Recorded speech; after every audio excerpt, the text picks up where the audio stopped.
Okay, please. Okay, so it's recorded. Started. Hello, everybody. Welcome to CEC 15 October meeting. I'm going to put a link in the chat for everybody to attending. Antonia, we can't hear you. You're very muffled.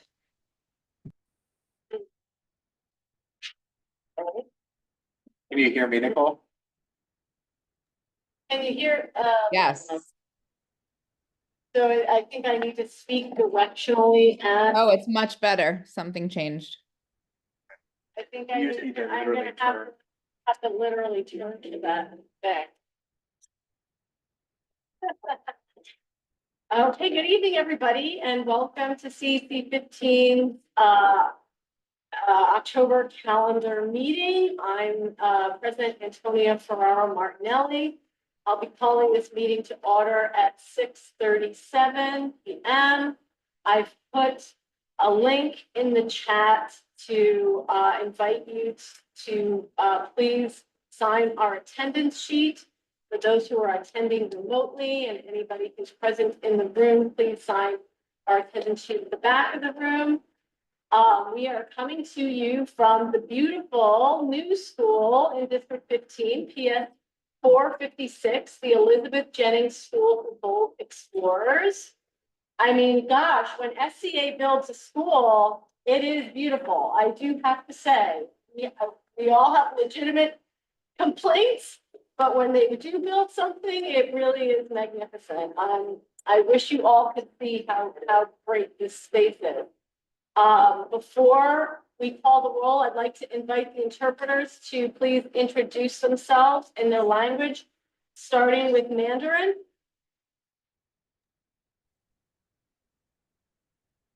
Hello, good evening. This is Mandarin interpreter. Tour. So we'll start with introduction in Mandarin right now. 好，大家晚上好。咱们今天的这个会议呢，提供同声传译的服务。如果想及时跟踪会议的内容的话呢，你们可以用电话拨打347-966-4114的号码，然后输入一个 ID 号是737-093-128。这样你就能收听同声传译了哈。电话号码再报一遍：347-966-4114，ID 号码是737-093-128。好，谢谢。All right. Sorry, and Dangla?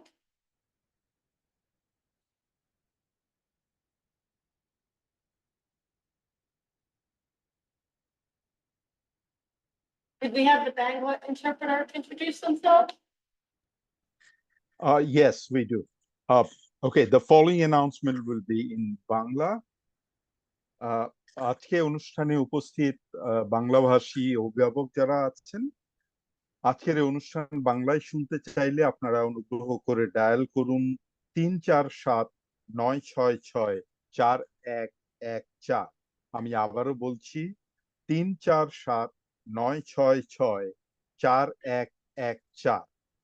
আপনি এরপর আপনাকে ID চাইবে এবং ID চাওয়া মাত্র আপনি dial করবেন 929-320-296 এবং হ্যাশ সাইন। আমি আবারও বলছি আইডি হবে 929-320-296 এবং hash sign. The Bengali announcement is over. Thank you. Thank you. And Spanish, please? Español, por favor. Good evening. The following message is going to be in Spanish. Buenas noches. Para escuchar esta reunión en español, por favor, marque desde su teléfono el número 347-966-4114 e ingrese el código de conferencia 694-264-251, símbolo numeral.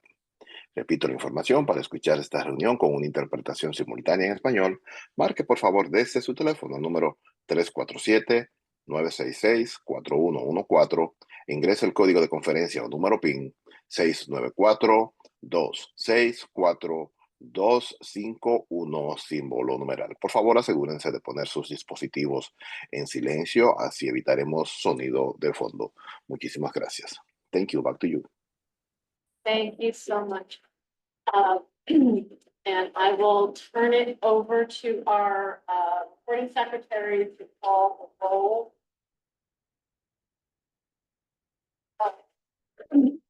On the roll, council member Sonia Perez. Yes. Present. Councilmember Leslie King.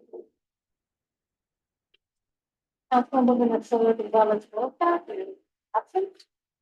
Councilmember Nancy Pelosi present. Councilmember Christina Nelson. Councilmember Jonathan Davis. Present. Councilmember Hans Padilla. He did another time.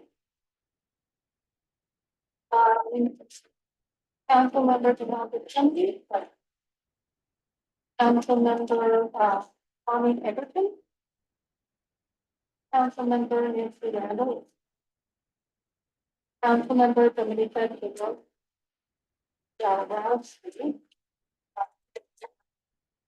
Councilmember Down Vidal. So we do not have quorum. Conduct any official business tonight.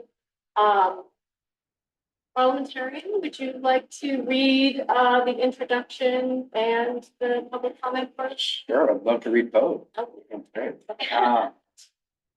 Thank you for coming to the District 15 Community Education Council tonight. We appreciate your time and are glad you could join us. For those of you who are new to CEC meetings, there are 32 CECs throughout the city, plus 4 citywide councils.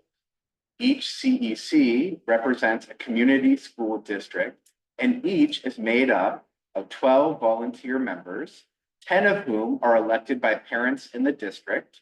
The remaining members are appointed by the Brooklyn Borough President and 2 high school student members. CEC 15 is a state-mandated public body responsible for ensuring that public school parents and the public have input in educational decisions that are made at the school district level. Our council reviews education policies and advocates for high-quality education that benefit all of our District 15 public elementary and middle school students. CEC 15 serves 36 elementary and middle schools and 1 high school under the oversight of our superintendent. CEC members serve in an advisory role on education matters to the district superintendent, the chancellor of the Department of Education, and to state and city elected officials. We approve district school zoning lines submitted by the Department of Education. We evaluate our district superintendent. We review the district's educational programs, and we support school leadership teams. We also submit recommendations for the School Construction Authority's annual capital plan. And as of recent amendments to the law, CECs advise in the selection of parent coordinators. We actively seek input and feedback from the public and encourage you to visit our website, cecb15.org.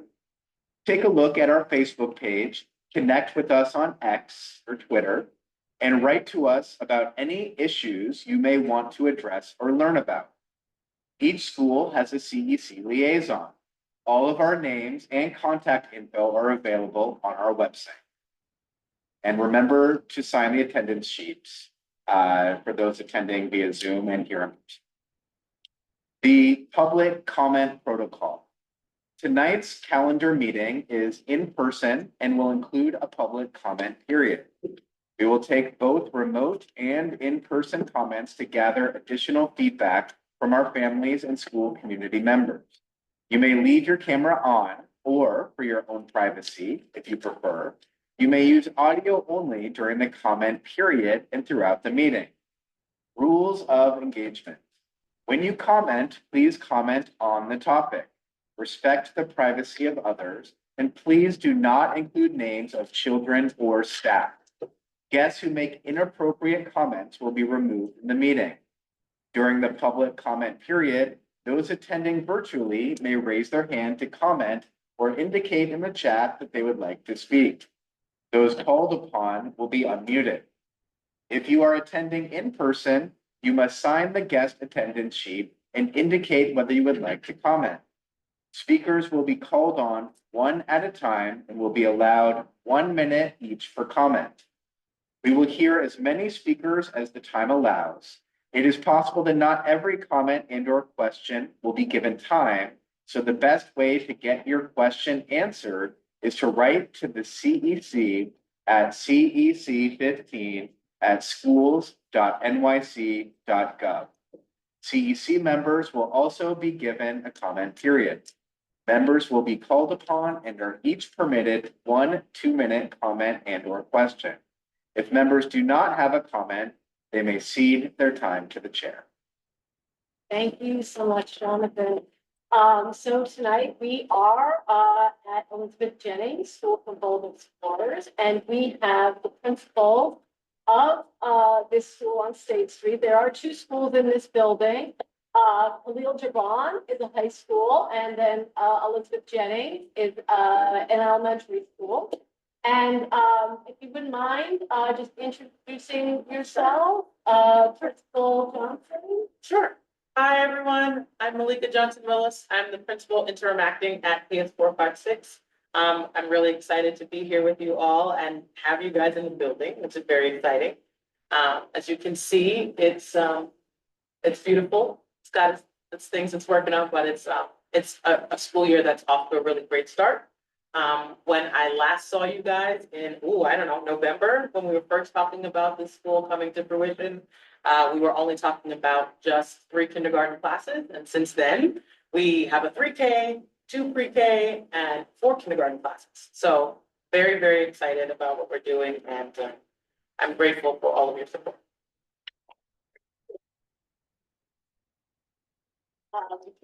And Principal Hunter. Amanda Hunter. Hi, everyone. My name is Principal Amanda Hunter. I'm in my 3rd year as principal of Khalil Gibran International Academy. We are in District 15, but we are part of the New Visions Superintendency. So that's why you haven't seen my face before. We're really excited to be in this brand new space. Our school hasn't had a real home, and this is our real home. It's been amazing collaborating with a new principal buddy right here. And I'm looking forward to continuing our work, especially because now I get to work with new superintendents, like Superintendent.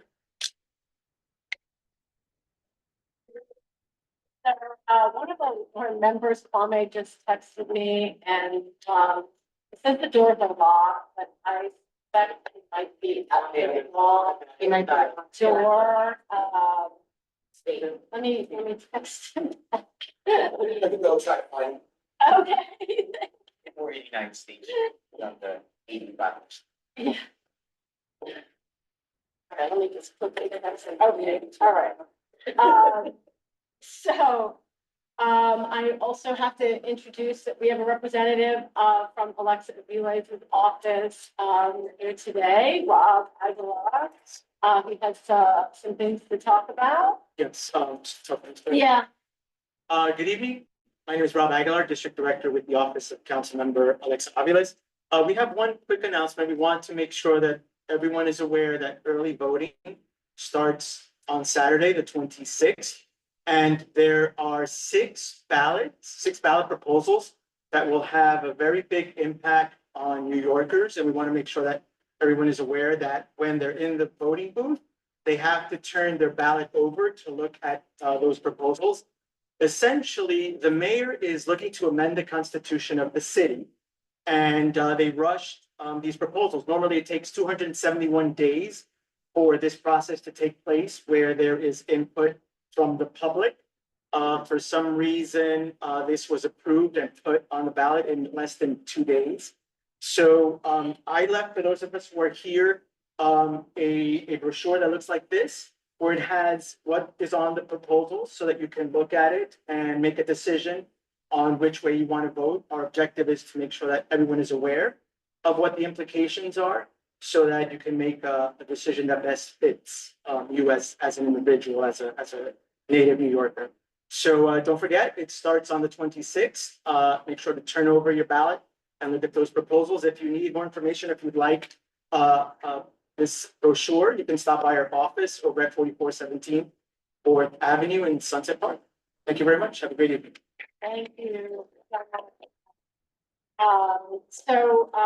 Kwame, it looks like is at 131 Livingston Street. And so I don't know if he's going to make it. But we do have a new member.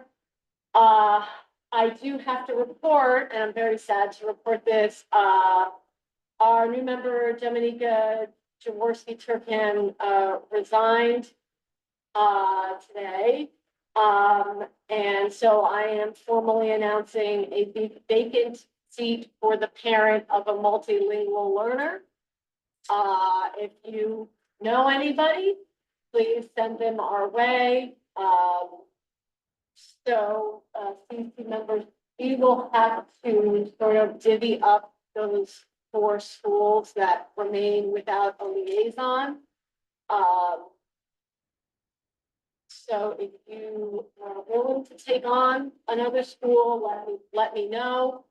I know those schools are PS1, 131, 154, and 428.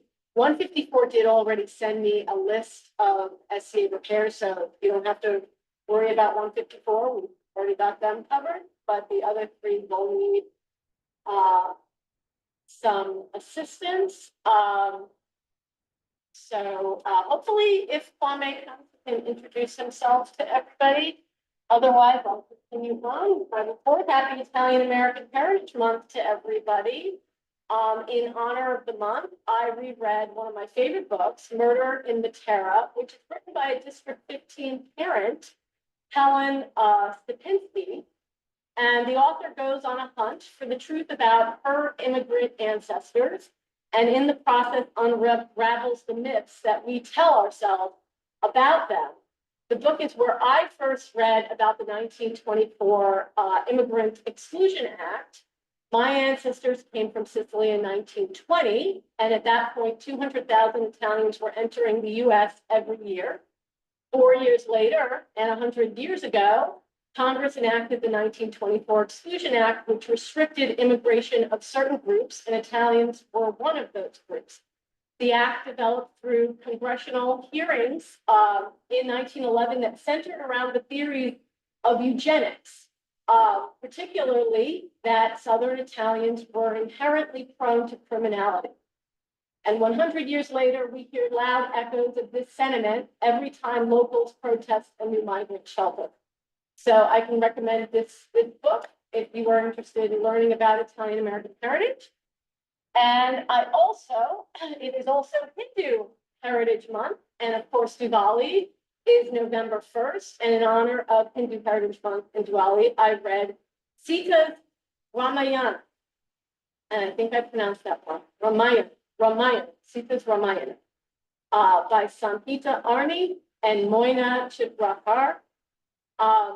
I think this might be one of the most beautiful books I've ever read in my life. It's the story of Diwali told from the perspective of the female heroine, Sita, who finds herself imprisoned by men, both good and evil. The war that takes place in this story blurs the line with good and evil. And my favorite quote is, "Violence breeds violence, and an unjust act only begets greater injustice." So I wish a bright and hopeful Diwali to all who celebrate the holiday. Some updates and reminders. We scheduled 4 joint President's Council meetings. The President's Council will host and provide links for 2 virtual meetings. on November 25th, which is a Monday at 6:30. We will be invited into their President's Council meeting, and they would like to speak about PTA equity and after-school programs. And then they will host another virtual joint meeting with CEC on February 24th. And then CEC 15 will host 2 in-person meetings on Tuesday, December 10th. They will join us for our calendar business meeting, which will be held at PS 516's new annex at 4308 4th Avenue. This will be a forum for both the public and PTA members to share their FCA capital plan projects. And they will also join us for our legislative breakfast in January. Our legislative breakfast is a joint President's Council CEC meeting. Other updates, the annual PTA Fun Run is Saturday, October 26th. That's this Saturday. I am going to share that registration link with everybody in the chat. You show up at 9 to get your bid. The race begins at 10. And then there is also an event on Saturday from 8 a.m. to 2 p.m. New York City Public Schools is hosting an event called Safe Streets, Safe Schools, a community call to action. This event is going to be at the High School for Fashion Industries. It's an opportunity to hear New York City Public Schools and other city agencies on interventions and resources for students and families to mitigate community violence. Childcare will be available and breakfast and lunch is included, and I'll put that link in the chat for folks as well. I wanted to also let you know that the Panel for Education Policy has a new email address. It's panel@schools.nyc.gov. I will put that in the chat as well. If you have issues that you would like to raise to the PEP, that's where you email them to. I did attend the PEP meeting last month. And I just want to report that I met a parent who is unhappy with the quality and quantity of movies that are shown during recess on bad weather days. I know this is an issue that, this isn't the first time I've heard this issue from parents in the district. This parent feels that they show movies at the drop of a hat, like any little bad weather, the kids are indoors. And so I referred her to her liaison. I don't know if you've been. I emailed them, so. Okay. And let's see, what else? PEP meeting is October 30th at MS 131 on Hester Street. Tomorrow evening, I'll be attending a virtual Chancellor's Town Hall. PC presidents have been invited to a meeting with our interim chancellor, Melissa Aviles Ramos. So I'll be attending that. And then on Thursday, October 24th, BASE is holding a virtual conversation to gather suggestions for changes to Chancellor's Reg D210. This is the section of the reg that relates to code of conduct and complaint procedures. I am going to be unable to attend, but I have assigned Vanessa Gonzalez to be my designee to represent the council. If you have, if any of you council members have any feedback on D210, please share it with Vanessa in advance of Thursday. And the location for our November meeting is going to be changed. We had hoped to meet at MS88, but Aileen is having surgery. We don't want to do it without Aileen there. So we haven't quite confirmed our location yet, but we are looking at the Black Box Theater at the Brooklyn High School of the Arts. but we're waiting for confirmation that that space has Wi-Fi and, just has a screen and appropriate. It should have It access. should have access. to all Most the- large companies have access. Okay. All right, so those are all of my updates, and I will turn it over to. Principal Vecchiano is going to be out. He's gonna be out for 2.5 weeks. That's it. He has surgery today, so he's not, he'll be back in November. It should be back. Yeah, it's mid-November. Should be back. Okay, okay, all right. So, I don't know if you want to, so However you want. I'll go over here to one. it might, if, whatever it is, it's best to face that side. Or you can move down, maybe, but you need to turn around, You see it, yeah. so you should probably sit there. Oh.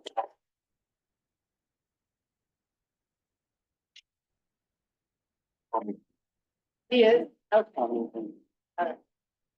Good evening, everyone. The superintendent's report, it's gonna be lighter than expected, as I was expecting SBA to be here. They were invited with me. But I will talk about some of the updates. On October 17th, I met with Gordon Tong, who is the vice president of School Construction Authority. We started at 7 in the morning and visited several schools and have projects going on. I will talk about those things shortly, but I'll go through the presentation as we go along. So really honoring all that we celebrate in the month of October, which is Italian Heritage Month, Indigenous Peoples' Day, Rosh Hashanah, Yom Kippur, and Halloween for those who celebrate any of these particular holidays. And on the next,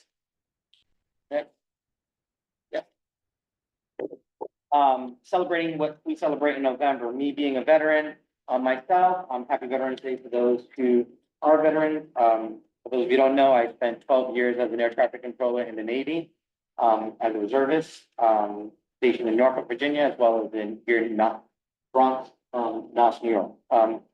Happy Thanksgiving to those who celebrate, and happy Diwali, as we shared earlier, for those who celebrate in the month of November. Just touching upon, because the September-October month is one of those weird months where Hispanic Heritage is half of September and half of October. So just some of the things that some of our schools celebrated across, many of our schools across the district on the next slide.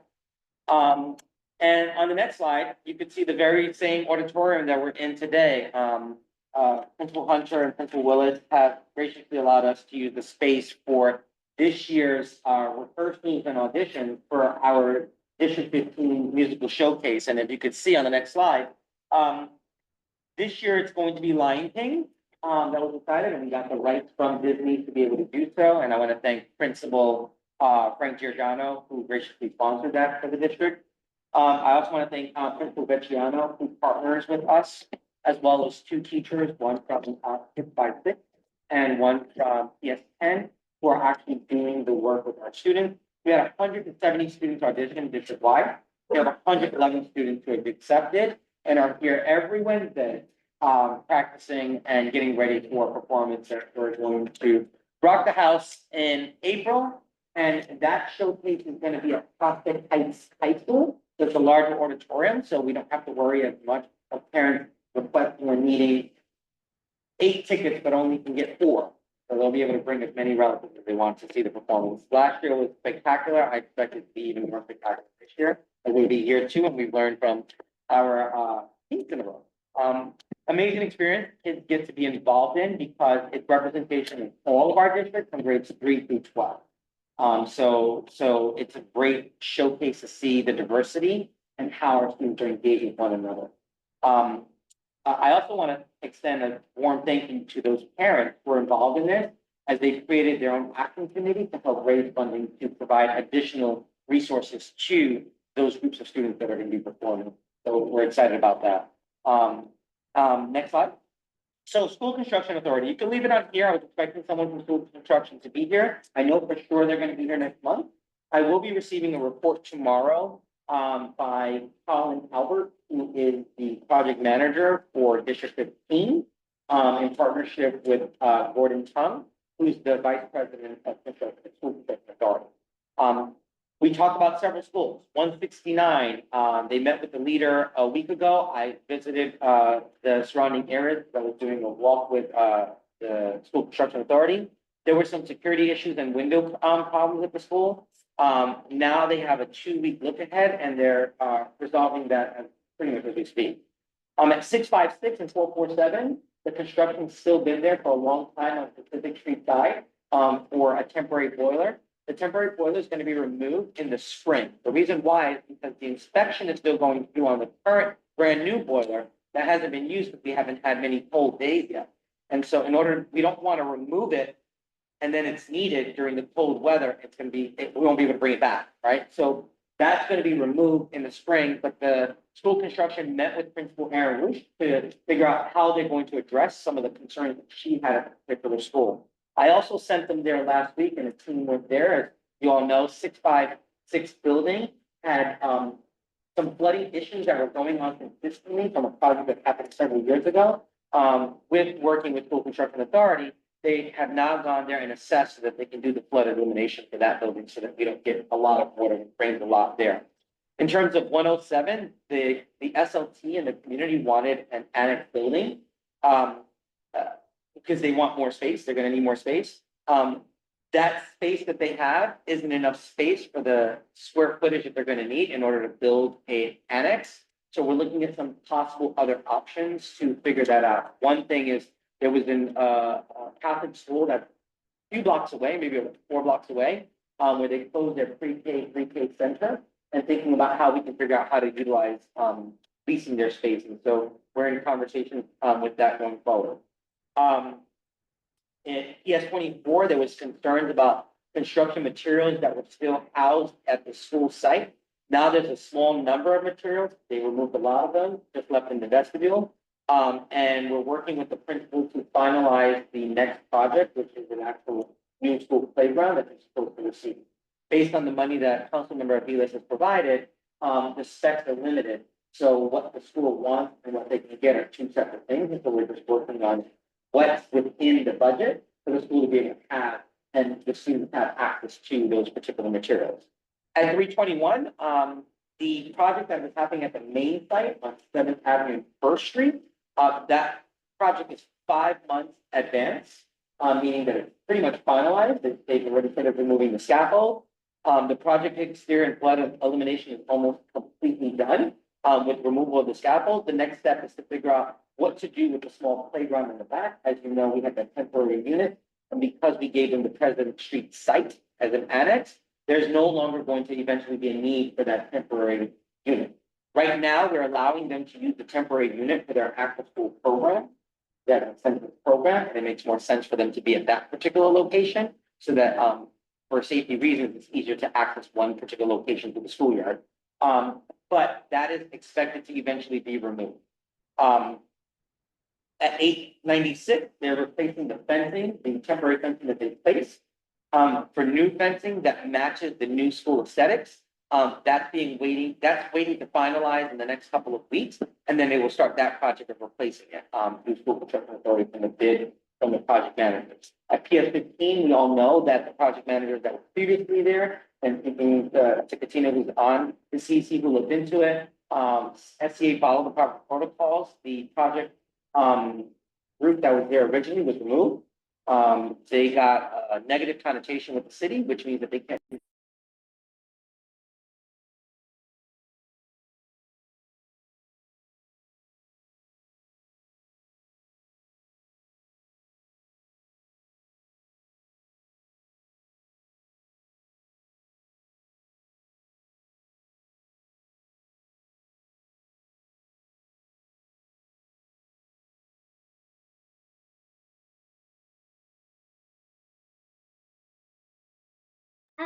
Excuse me, CEC, we lost the sound.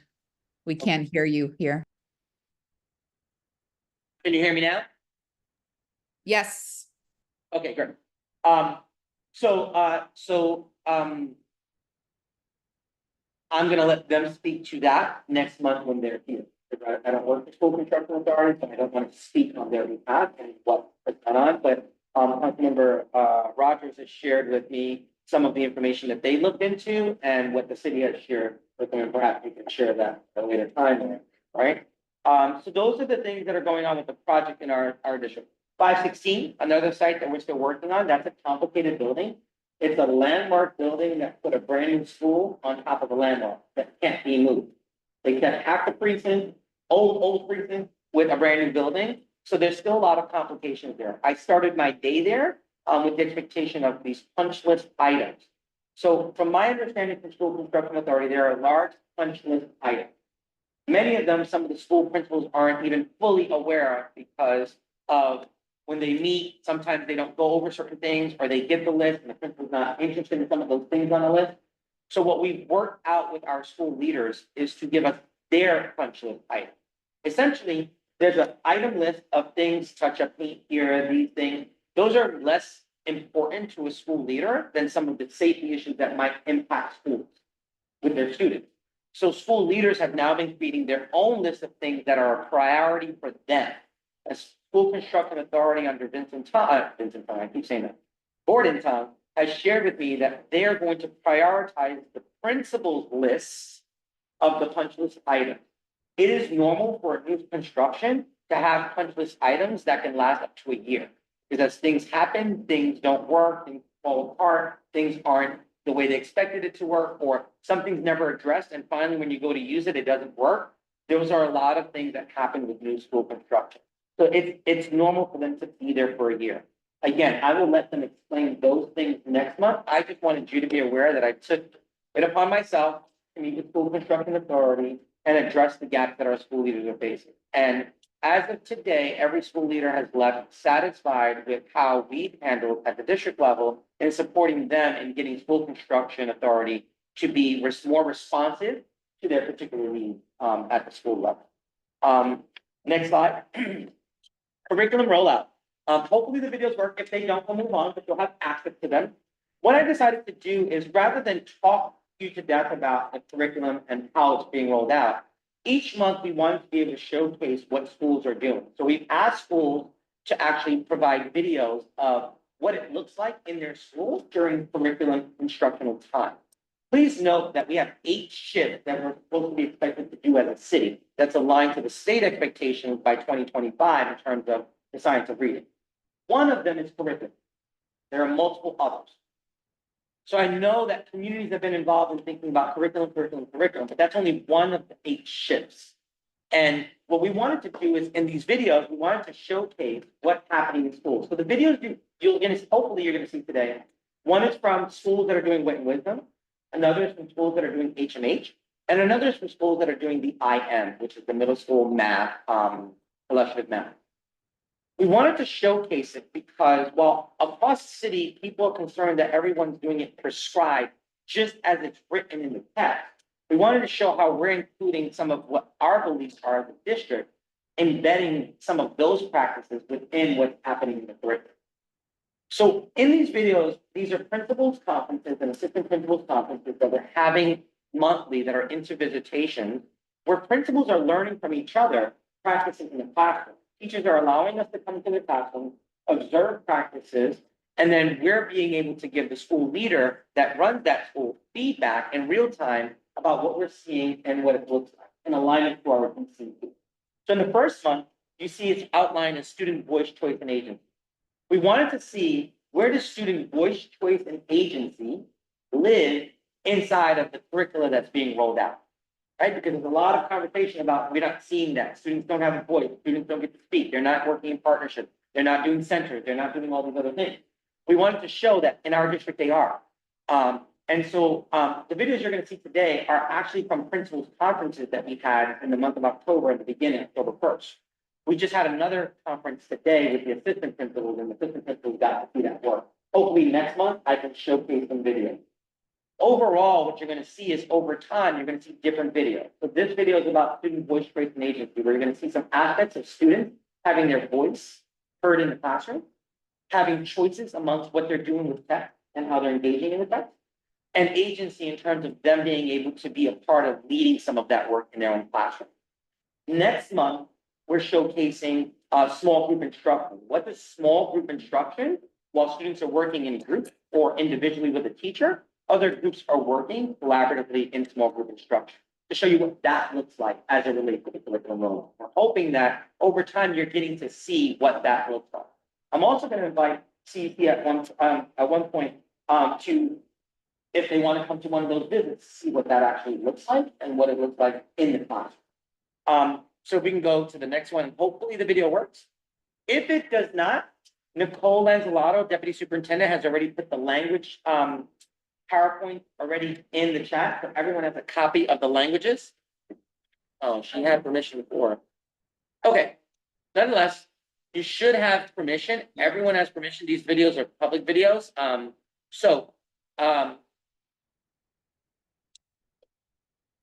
This happens, so you should have access to the videos. We'll make sure that the videos have access for everyone. Yeah.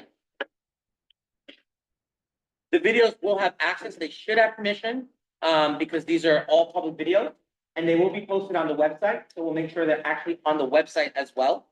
Do you want to go to the next video? Yeah. Stop sharing. Oh yeah, sure. Okay.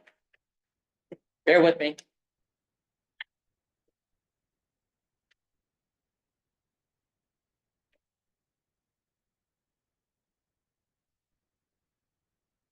Click on any one of them.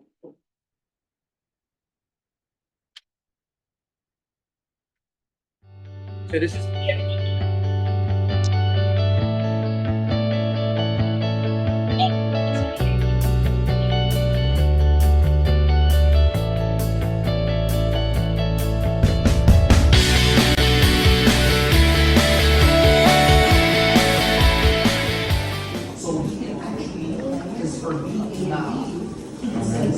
One cup of water, what diagram does that correlate to?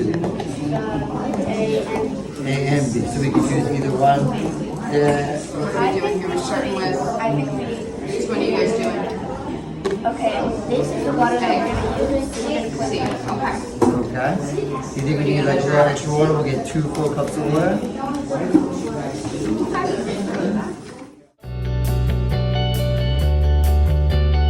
Notice A and B, they're the exact same, and when you combine them together, they create C. So if you combine, so this is A, right?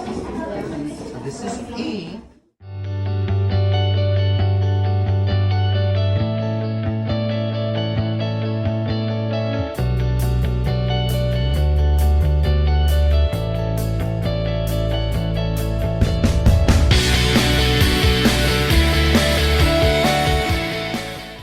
There you go. Keep going.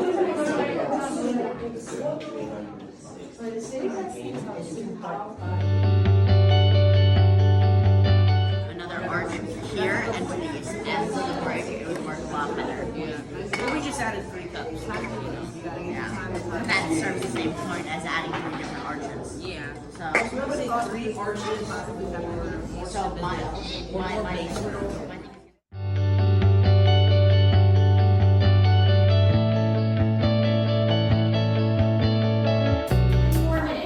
Oh, can I say one other thing while I have your attention? Lots of kids started out with the one that I did, which was about friends, like what makes a good or not so good friend. But that's just a starting place, right? You can divide them into any categories you want, right? So you don't have to feel limited by just thinking about friends. details of the books, the edit, would you like to show? It's to like tell if the book is like, so the purpose of the title is to tell if the book is non-fiction or fiction, because like Owens of Fire, what would be named? The Anatomy of Venomous Tree Frogs. That was really smart, I like that.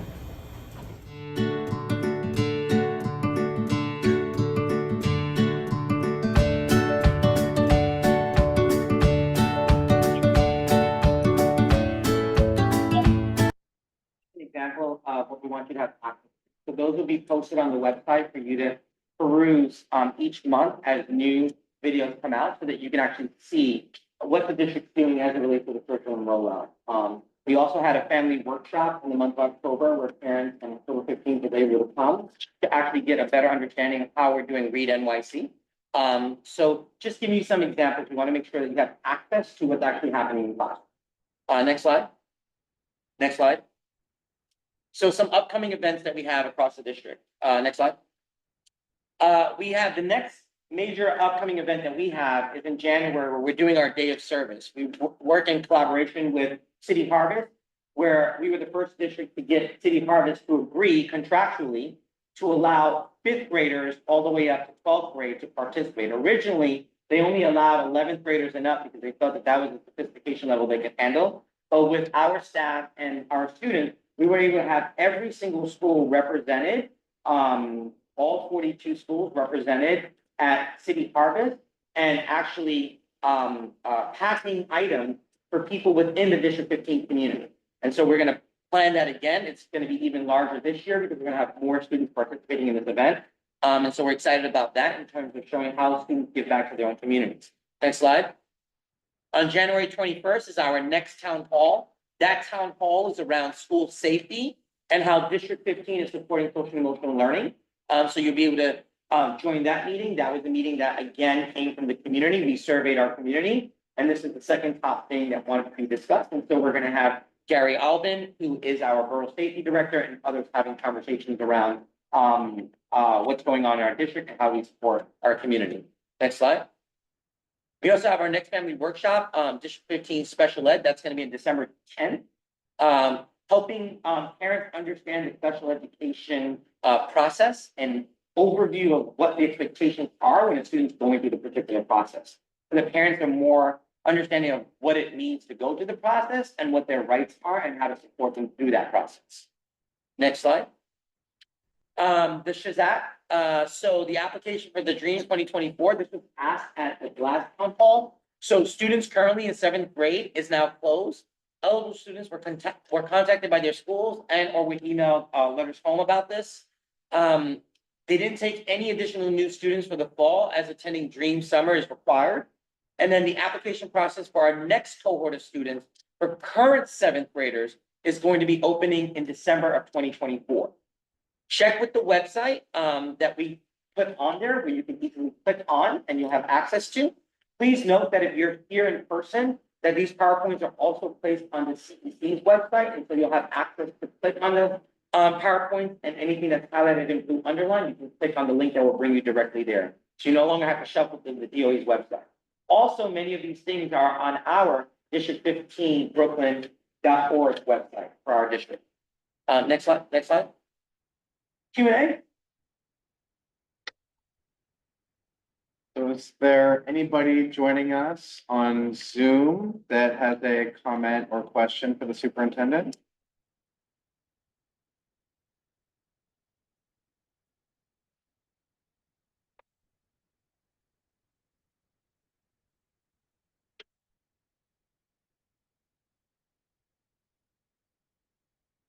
We'll just post it the website. Perfect. Any comments or questions from the Bongla line?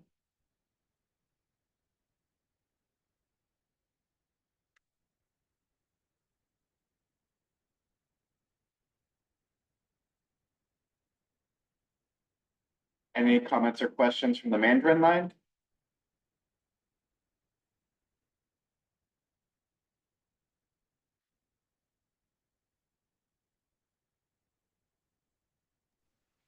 No question on the Bengali line.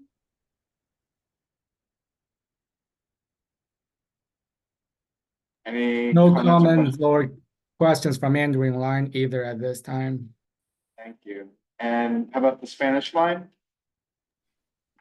No question, no comments in the Spanish line.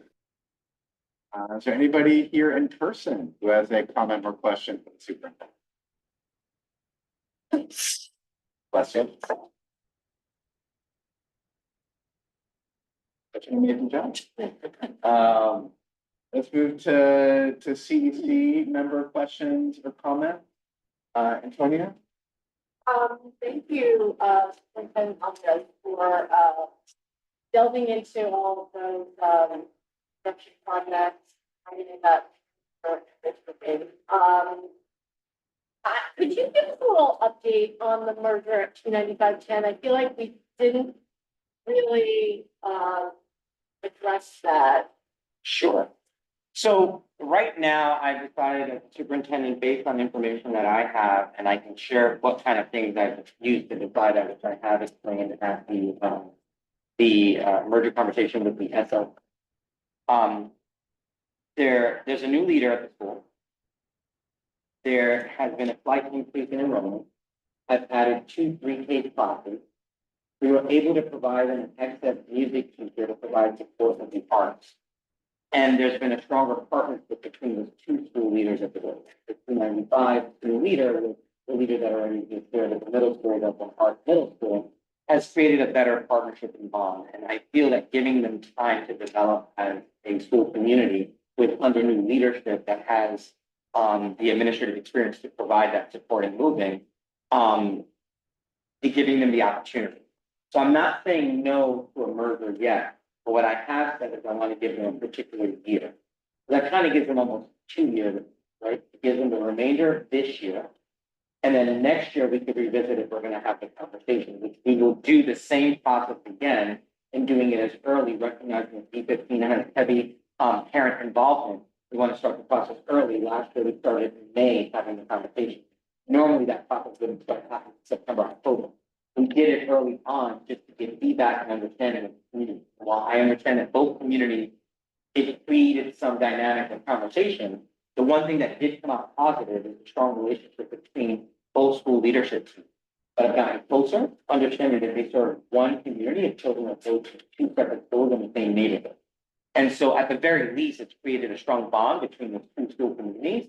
There's been an expectation that both school communities will work together collaboratively because they're both doing the same curriculum. They both have similar activities going on in their school. And then there's a stronger collaboration with the middle school that's there in partnership. They have already started planning what those partnerships already look like. So I want to give them the opportunity to succeed. Next year, we can revisit the conversation if we see a decrease in enrollment of those particular students, and we're seeing some patterns and trends that are not conducive to a school community being able to thrive. At that point, we'll re-engage both communities and move forward at that point. Thank you. Nancy? Thank you. Christina? Yeah, thank you, first of all, for all the answers. I wrote that for them. I did want to ask, this is another thing you mentioned, but you have a question that's happening at level? No. No. Okay. What would you like to know about this so that I can get in? I don't have an answer now. Yeah, I mean, I know that there was a movement to evaluate and change that formula related to property.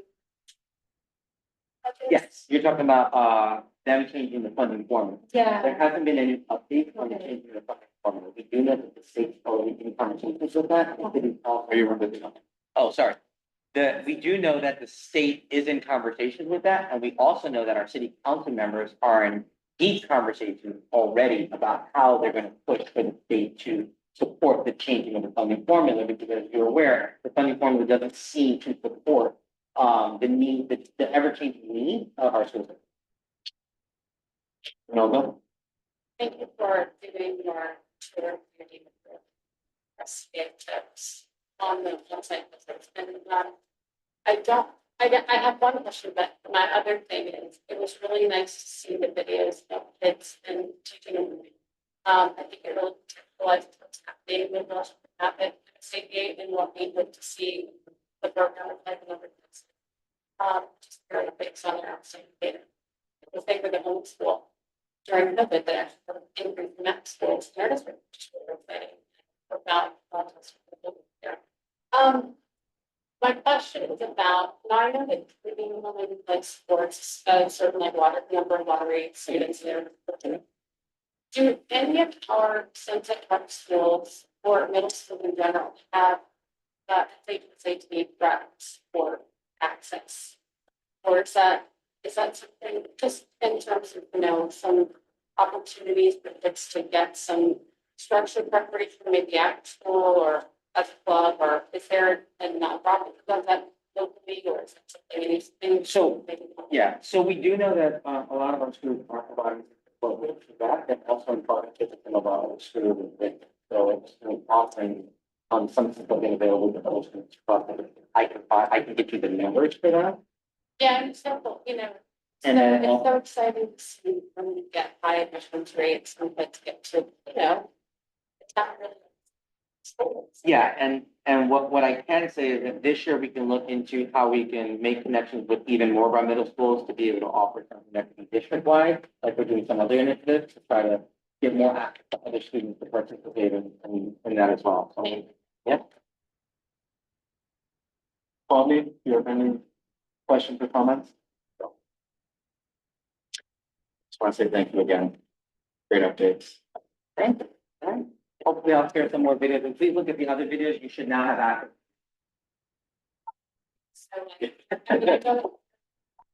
What we've been doing is we've been doing it at the conferences now, about having it as we're going through the patients or different videos and everything. And trying to- So next month, you should see it in one video, all opposed to 3 different videos. Okay, that was great. Thank you so much. Yeah, Brooklyn North, you bet too. Oh, so I don't know whether it's better to be there or here. You choose. I know. I just walk around the room. Yeah, you just stand next to the owl. All about your pace, your voice. So Shanice, my favorite co-pilot. Hi, beautiful. There's somebody in the Zoom, Samir Viral, Bural. Oh, he's waving at you. I brought a friend. So I'm gonna go through my deck and then I'm gonna introduce Samir to you. I'm sorry about, I didn't mean to stand in front of you. All right, so Brooklyn North, we are all about high school admissions right now. High school applications are due December 4th. We just had an amazing, Betty, you're gonna be that girl? Yeah. You're gonna be that girl? Take Raphael to the playground. Betty and I are old friends. So we just had an amazing fair at Westinghouse. Thanks to all of you for helping us advertise.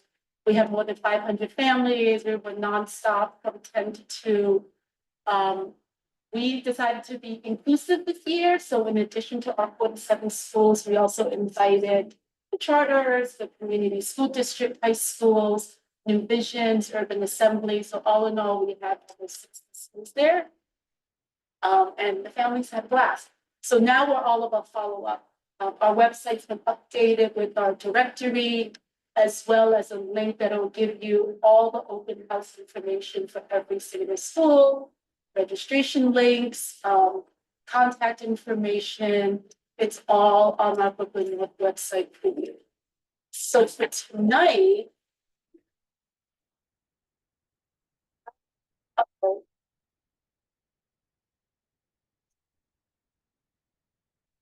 see, I jinxed it by saying she's not there.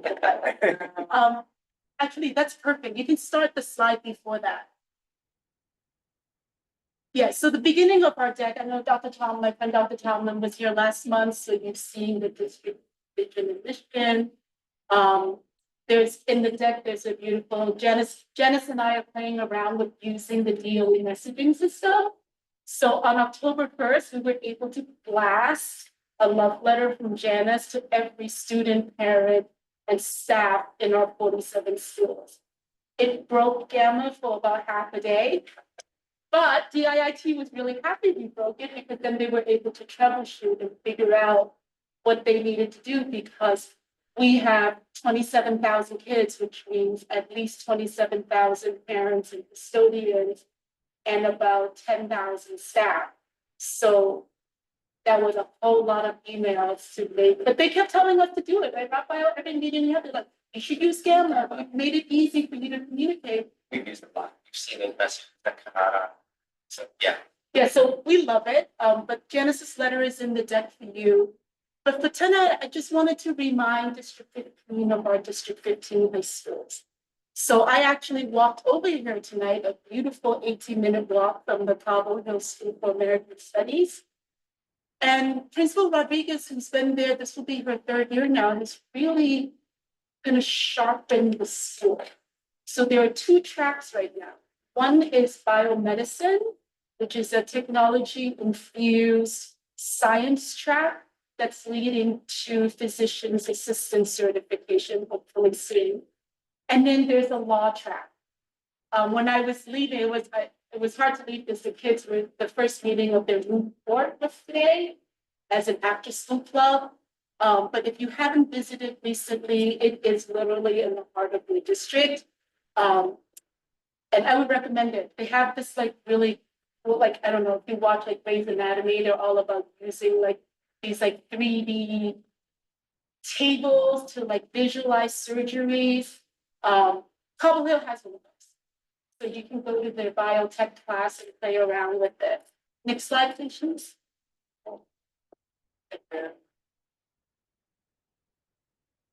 And then over at John Jay campus, last year you guys met Valerie Rock as a brand new, I think you met her in her second day as principal. Again, she has really sharpened the focus at CASA. Her students last year actually won the New York Public Schools Student Documentary Film Festival. A group of newly arrived students made a movie about themselves and set it kind of to the rhythm of I Sing a Dream. They are building a recording studio. So they're starting a music track. Today actually they hosted Deputy Chancellor Rocks and her team to show them a math class that is now using virtual reality to investigate. Raphael was talking about the inquiry nature of illustrative math.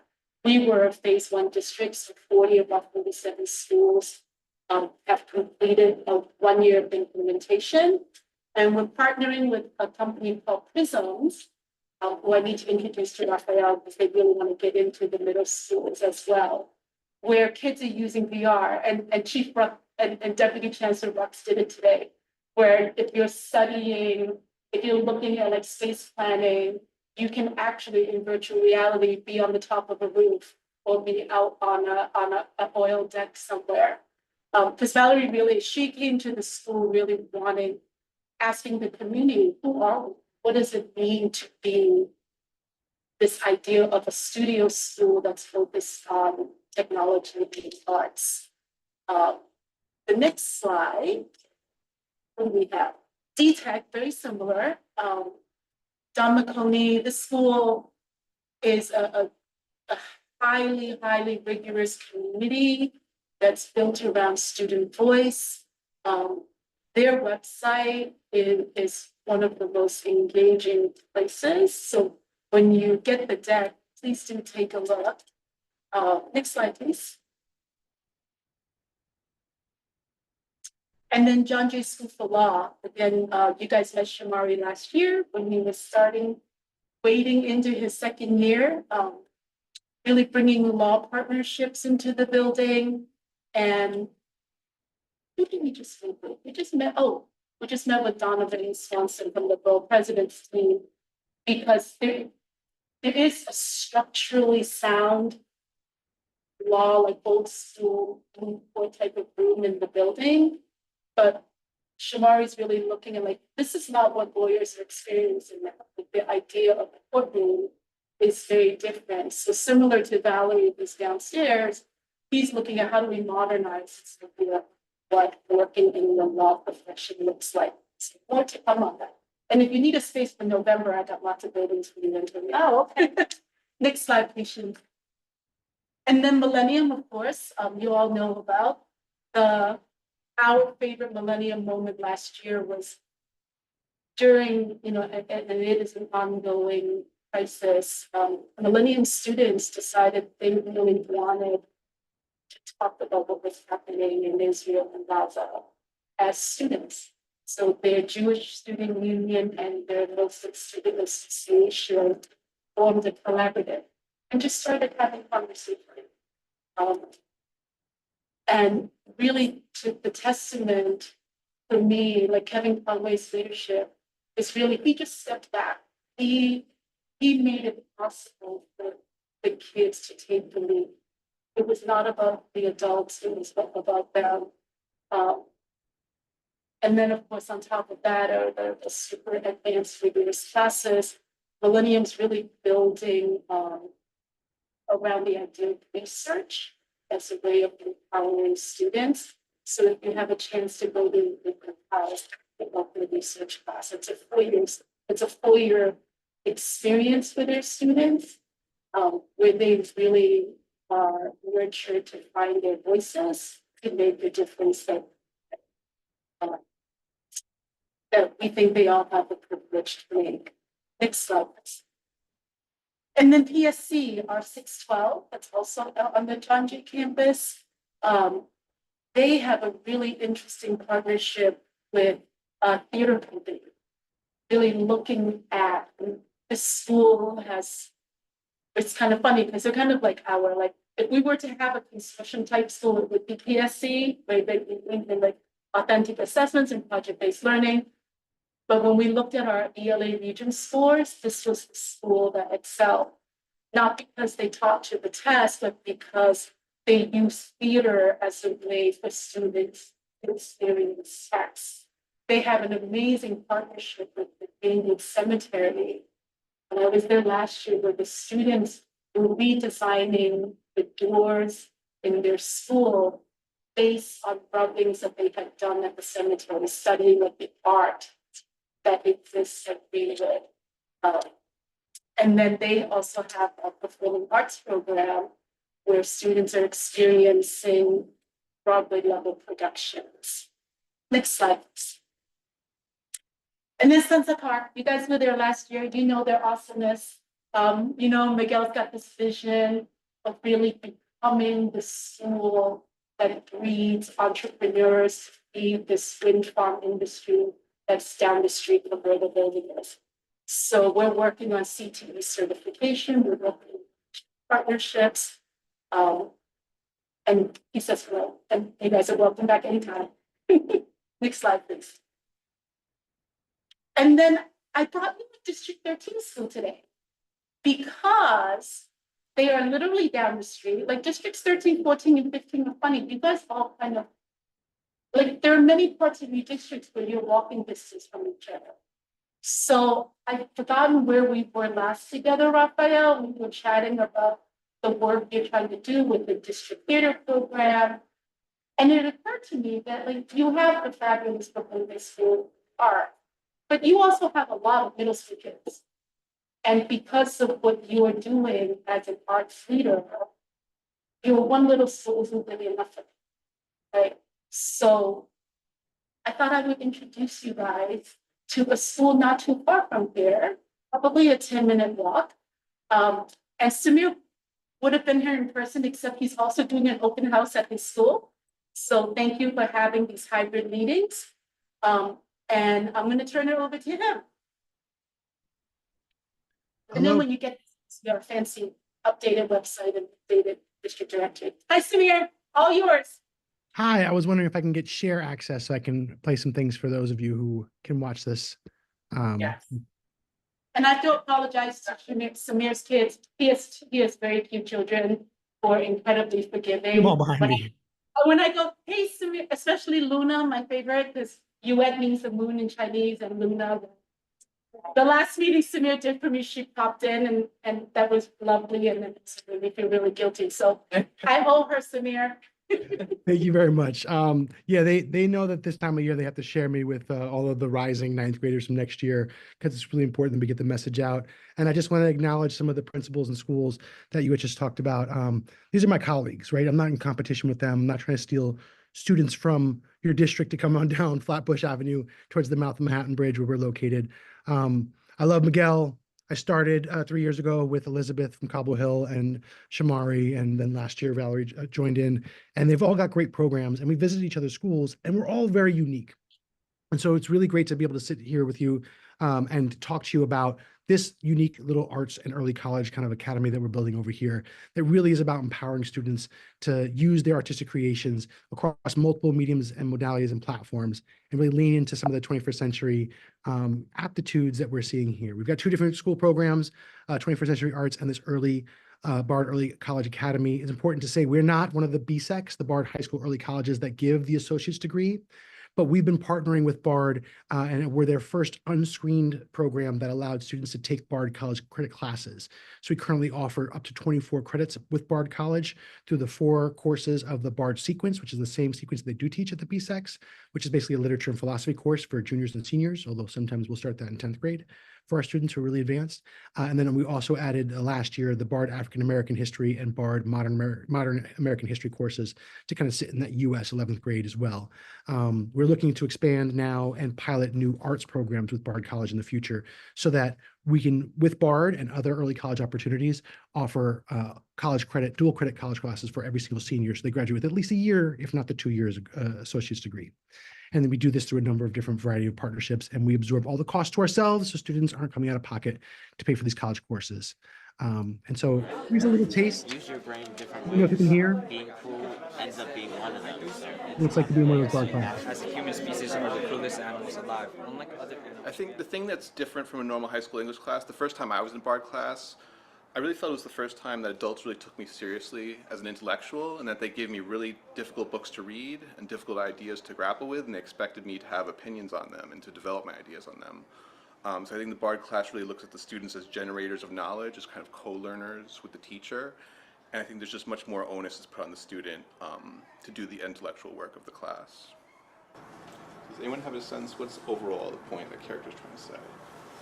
What do you think, Ann? I think the BARD class is unique because it's not just about us going to college or about us trying to get a better chance to go to college, but it's about us getting better at doing the work, as most of us have struggled with either ELA or some kind of reading comprehension, understanding the deeper meaning of certain parts of, let's say, just one sentence. Like, there's always a deeper meaning to something. In BARD class, it's more about like asking the more general questions of life and seeing how it connects to you personally. We're going to do an exercise called Believing and Doubting. So does everyone have the slip of paper I gave you guys? So the way Believing and Doubting works is we take an idea and we try to look at both sides of it. So now the excerpt I've given you is a quote from a book called The Brothers Karamazov by Fyodor Dostoevsky. And one character is talking to another and he gives his thoughts kind of on human nature. And I'm just going to read it to you guys. We're going to talk about what it means, and then we're going to believe it and doubt it. All right? So this character says, in this BARD class, you really go in depth with the book. You like tackle characters, you tackle ideas, you tackle themes, and the essays too. You get to pick what essay you want to write. You get to have like your own freedom of thought in this class, which I find amazing. Just come in expecting to learn new things, and don't be afraid to ask questions because you're gonna have to ask a lot of questions. It's pretty fun, actually. So those essays that he was just talking about, I got to observe a classroom just this week, and they're writing essays on the Odyssey, exploring Telemachus's feelings regarding the return of his father and what that might do to his own identity and power in that space. And so that's giving you the kind of understanding of the 5-page MLA format paper these sophomores, juniors, and seniors are working on right now in classrooms. It's really important also that we're an unscreened school. So this is the only opportunity that you can get that kind of BARD seminar experience in New York City schools in an unscreened environment. So that's our early college kind of taste of that early college. I'm going to show you a little bit of our arts program. I'm going to jump ahead in this video because it's a lot of me talking until about halfway through. My name That has happened in the past that they. My name is Naquinjai Floyd. Mariah Castillo. I am the dance teacher. I'm Liza Miller, and I am the theater teacher, and I teach arts here at the Creators Academy.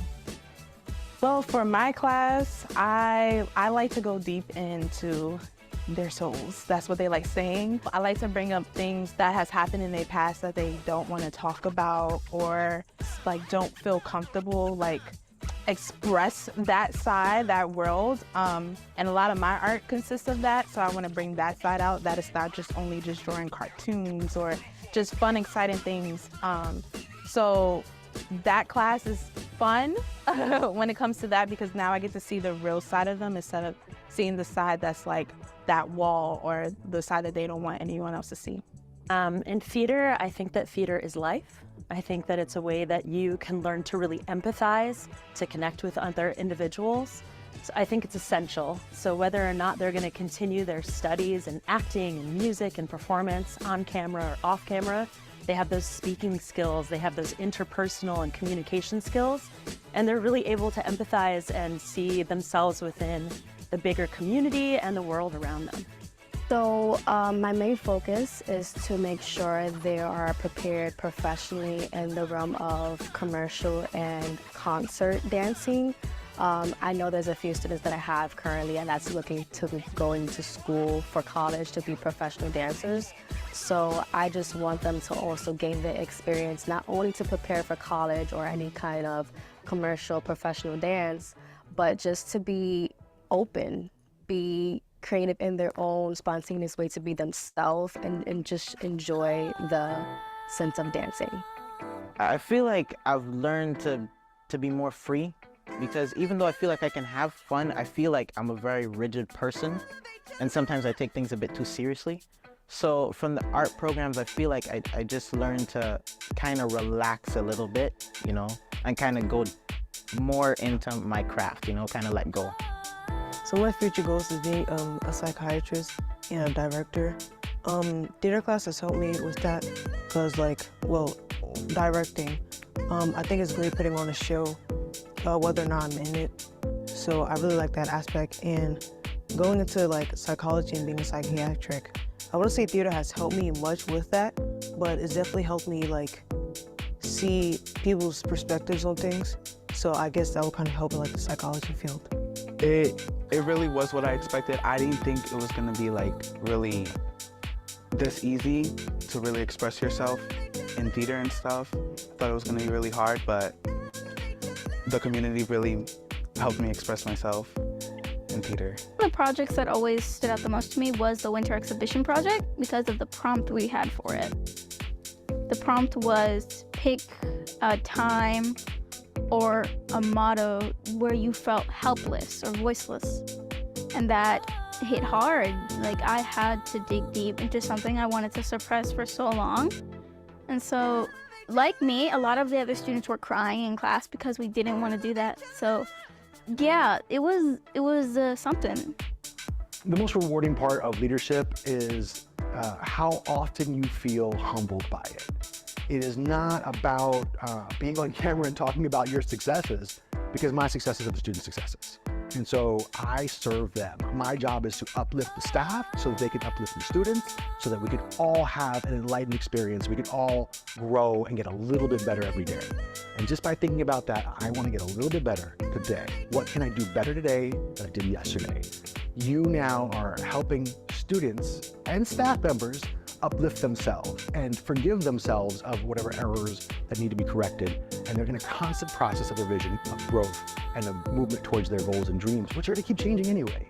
So just getting a little better every day, just thinking about how I can help one other person, gives me a sense of accomplishment here as leader of the school. And I really am very proud to say that it's not my school, it's our school. My name is Samir Varal, principal. A little bit of sense of the kind of environment and arts programs that we have here. And really important to understand that this is all kind of lensed through our instructional model as well. There's arts integration across the entire school. And it really is also led by our special education department. So those are our two largest departments, SPED and arts, and really thinking about how we can differentiate tasks, how we can do those tier 2 and tier 3 modifications. And a lot of that happens through this individual conferencing. And so we actually redesigned our grading policy around combining social emotional learning standards as well as data informed practices. So we have our own data assessment team that's really digging deep and having conversations with staff so that they know how to have conversations with students about progress monitoring and goal setting. And it's the same process in the arts as it is in the academic classes, and really kind of marrying those things together. Small school with small class sizes, so allow that individualized attention that's happening here at UAMA. Lots of different opportunities for our students to do arts, both through progressing in a linear path, beginner, intermediate, and advanced, and also through this Creators Academy concept of students can move into other art spaces and work together on different projects. And so this spring, we're going to do In the Heights, and we're going to actually have the first integrated arts kind of experience where our band will perform the songbook, our musical theater class will do the acting and the singing, and our dance company will be able to kind of do the choreography and work together. Lots of new art spaces that we invested in. We've got 2 dance studios. We have a digital visual art lab for video design, photography, Photoshop, animation, brand new renovated cafeteria and multi-purpose art space that we are able to utilize to do our performances in-house as well as use spaces outside of it and really kind of just see all of the amazing things. And you see this across some of the other schools we were talking about earlier, and there's sort of different models. Our model really is rooted in having students be able to create the kind of 21st century arts that they need to develop in the professional world. And a lot of that is lensed through content creation and giving students the opportunity to create their own media. And so this is a project here. This is a dance performance that we had, and then I'm going to show you a little bit from something that we shot in our black box studio and wrap up in a few minutes. So just a little slice of what our modern band is able to do in their music production and performance class.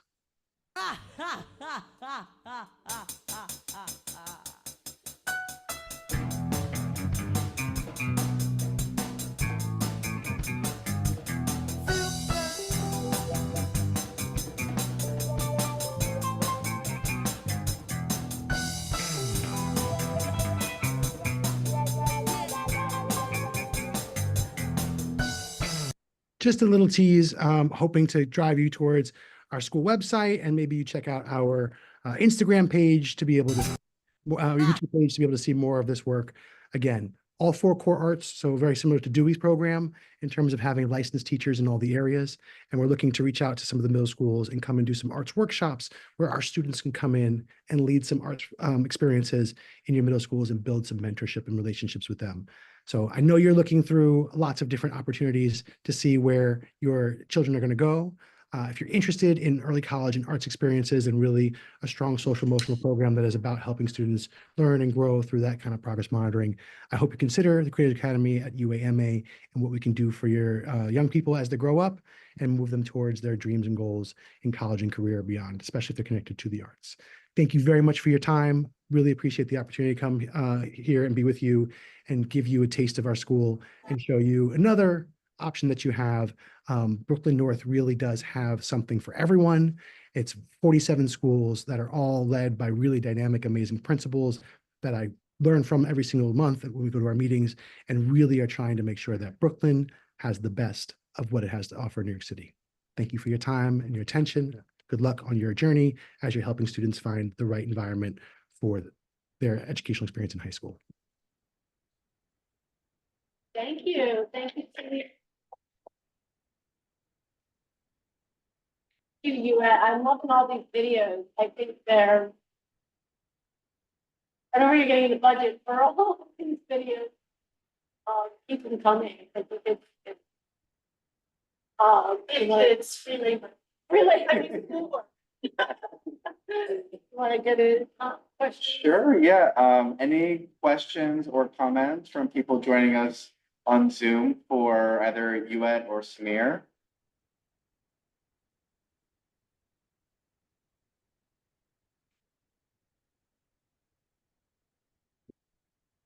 I'll go ahead and drop the school website link and the YouTube link, because those are good places to go and check out some of the things that we got going on at the school. If you have any interest, you can just reach out to me. I'll also put my email in the chat, and you can reach out to me and we can set up either a middle school visit if that's what you're interested in, or host a tour here, and your open house information will be on the website as well.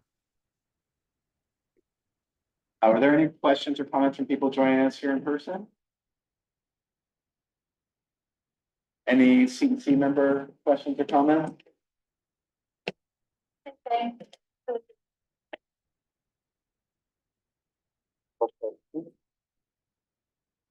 Love the videos. They were amazing. Yeah, great. Thank you. Thank you. Yeah, no budget. I'm just a career changer from the film industry. So that's my bread and butter. And I got a small group of kids that I just can't get enough of that help me out and work on that stuff with me. So Thanks so much. It's a pleasure to meet you. thank Okay, you. we have a comment in the side here in the chat from Francis representing England Shoe. And she wants to announce some event. I don't know if She's gone. Oh, she's gone. Okay, so I guess I'll just read or comment. This is from State Senator Ewan Chu's office. We have several Halloween events coming up that we would like to invite you to attend. This coming Saturday, there are two events. The NIA Spooktacular will be from 12 p.m. to 4 p.m. on 11th Avenue between 66th and 67th Street. And the Family Fun Halloween Day at Step Park will be from 11 a.m. to 1 p.m. with a costume contest. And then on Sunday, there is another section of the NIA Spectacular at Owl's Head Park from 12 p.m. to 4 p.m. If anyone would like to stop by after school on Halloween, the UNQ office will be participating. So, okay, let's move on to Anna from Councilmember Hanif's office, Anna Henderson, are now here. Wherever you're comfortable speaking, okay, yeah, stand, yeah, next to the microphone so people can hear me. I'll wait for my to load. We've been talking about the fun run a lot. Great. We're really excited. The John Jay Jaguars cheerleading team is going to come to the fun run this year. And I'm working with BHS also to try to bring the step team to perform. So it's going to be an exciting day. I signed up today. Okay, great. It's the last push, so please let everybody know that they should register. There's Donovan Swanson. Is it? Yeah, Donovan, did you want to say something? Oh, no, just after the council members' announcements, just Brooklyn Borough Hall. Okay, we'll go to you right after. All right. Hi, everybody. My name is Hannah. I am Councilmember Shahana Hanif's Budget and Organizing Director. And one of the portfolios that I have is participatory budgeting.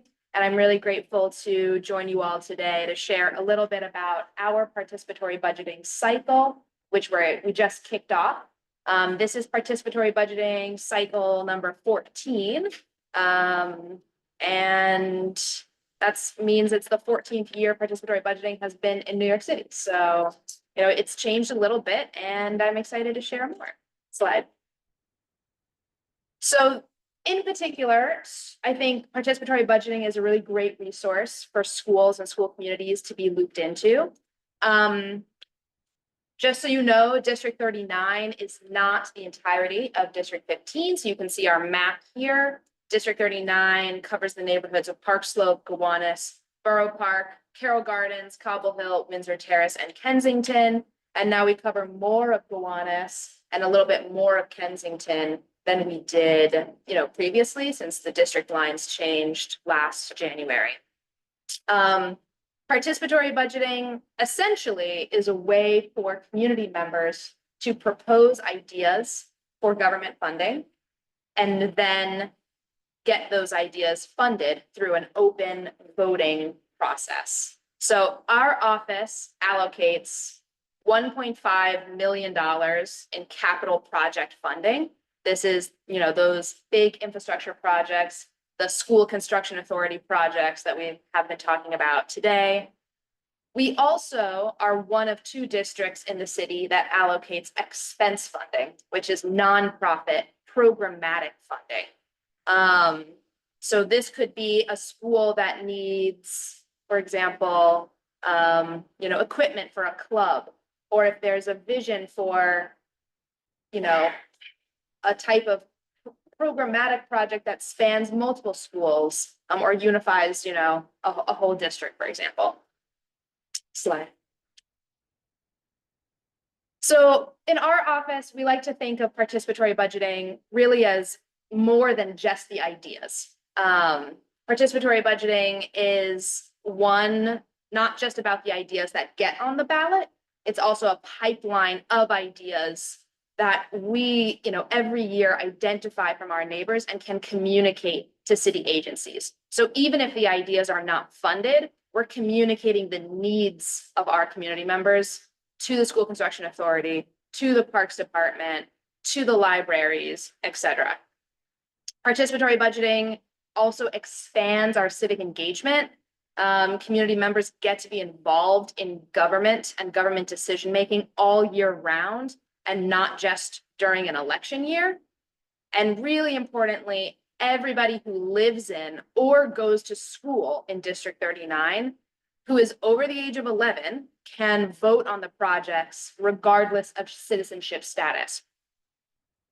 Participatory budgeting, another impact that I see is that it really helps bring neighbors together, and helps facilitate, relationship building, like helps neighbors understand the types of programs and experiments and pilots that are happening right there in their neighborhood that they can get involved with. So this is just, more concretely relevant to our school communities here today. What could your school propose for participatory budgeting? You can propose a capital project. So our capital projects for our ballot have to be over $50,000 and under $750,000. And that could be, a hydroponic lab. That could be a library upgrade. That could be a classroom renovation. That could be tech upgrades or specific tech that, might help make a maker's space more exciting, like a 3D printer. You can also propose expense projects. So this is that programmatic funding that I was sharing. So for example, new camera equipment for a school club, or, maybe teachers have been wanting to learn how to communicate a new type of skill. It could be a professional development, workshops for teachers in the school. It could be education events like compost education or arts education organized by an outside nonprofit partner. It could even be, somebody actually submitted this idea at an event we hosted on Saturday, which was many schools have, open streets, school open streets, but the Department of Transportation doesn't provide programming funding for those open streets. So someone submitted an idea just recently that was a unified pot of money for 1 year to help schools that have open streets get programming for those open streets. Slide. So your project could win and be funded. There's 2 examples of winning projects on the deck here, which are the library amphitheater at Park Slope Library, and also this machine that cleans up the weeds at the Prospect Park Lake. But for my friends in person, I have a participatory budgeting zine, which was made by high school students in our youth fellowship, that, you can read about some of the past projects.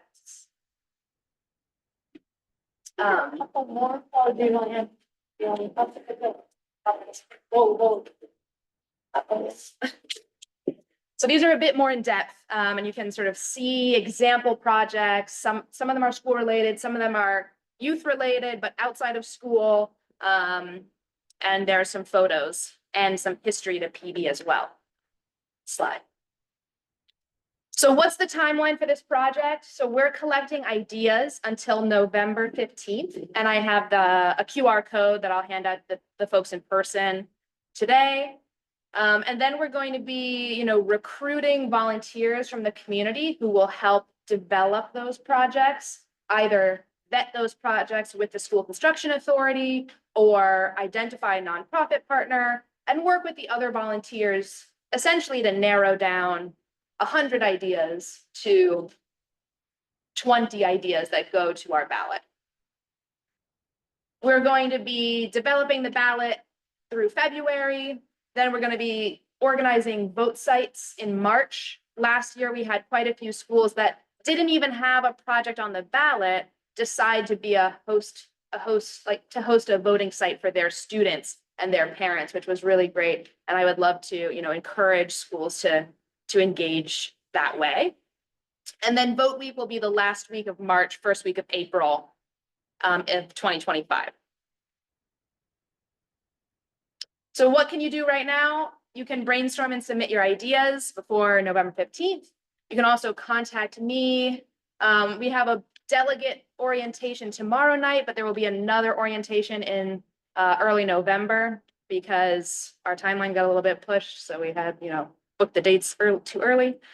So don't worry, you're not too late to volunteer.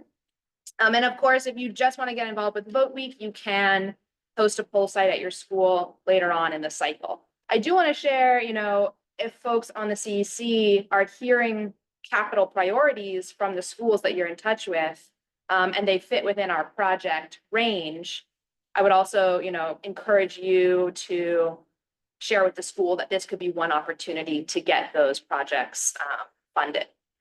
I'll also share, just to close, that participatory budgeting, we also really see as a real opportunity to engage young people in civic life.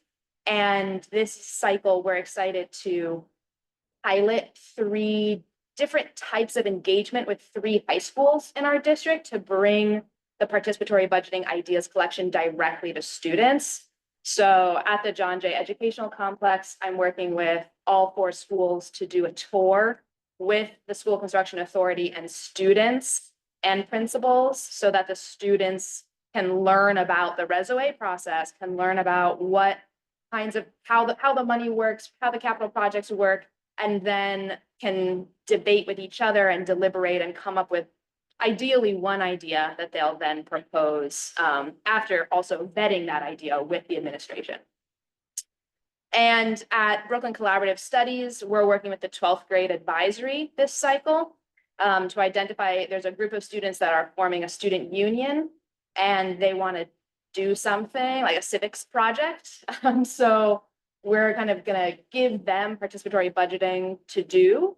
And they're, I think, planning on hosting a town hall at Brooklyn Collaborative for students. And then the student union is going to work through those ideas and kind of deliberate, debate, vet them with the administration and, meet with me around viability concerns. So we're interested in figuring out, not just how to identify quick projects, but how to bring the values and learning opportunity of participatory budgeting, which is really a civics kind of 101 opportunity directly to students.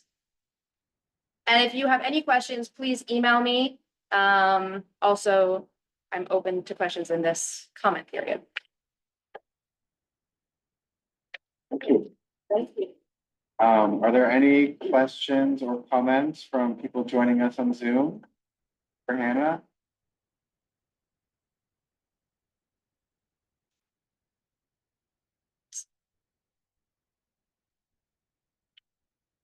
Anybody in any of the translation lines? There is no question from a Bengali line. There's no questions in the Spanish line.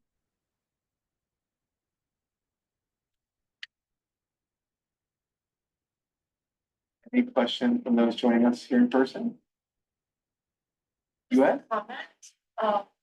Just gratitude for the council members' interest in and support of John Jay campus. The kids, we tell the kids, right, like love shows up in the adults that are looking to you. And she shows up.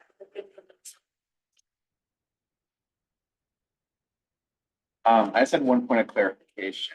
For voting, is it 11 and up or over? It's 11 and up. Okay. You So we can be 11. You can be 11. Okay. Yes. So we want to get the 11-year-olds. We want the 11. We want the.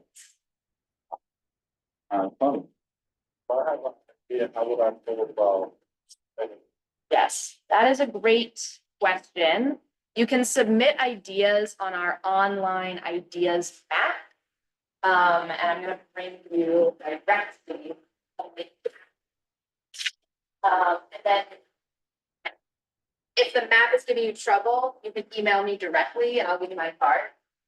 We had a participatory budgeting open house that was open to the public on Saturday. And we're doing some more targeted, events like this where we're meeting with other community groups. So we don't have another public event planned. So really the idea is map right now.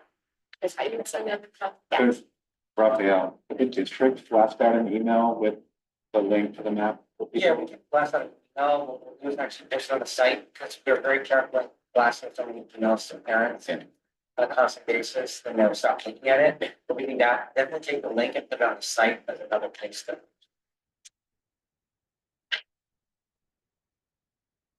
Any other questions or comments? All the, Yeah, I do have a question. I'm sorry. It's such a in here.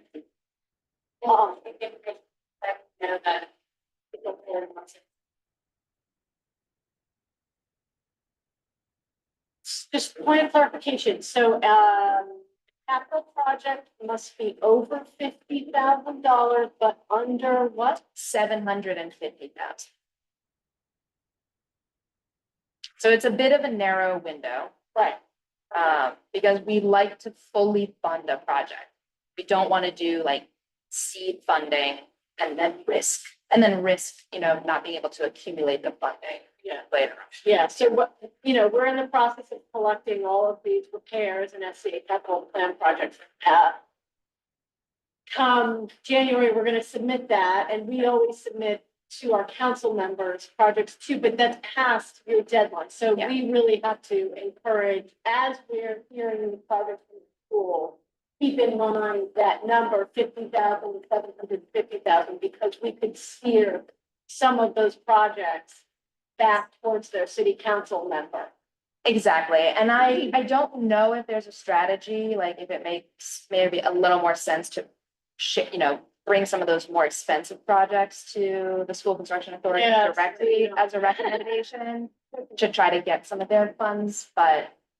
I just wanted to ask, how have you been collaborating with, for example, the borough president's office in doing joint ventures together, so that council members are putting money in, but then the Brooklyn Borough President's Office putting in a bigger project, for example, that might support a school that otherwise may not be able to get a project because the Borough President's Office may not have enough and the council member may not have enough, but together have enough to be able to fulfill the project. Donovan from the Borough President's Office wanted to comment. Yeah. Donovan, you want to go ahead? I can speak to it. Yeah, so great question, great segue, and happy to be here in community with you all.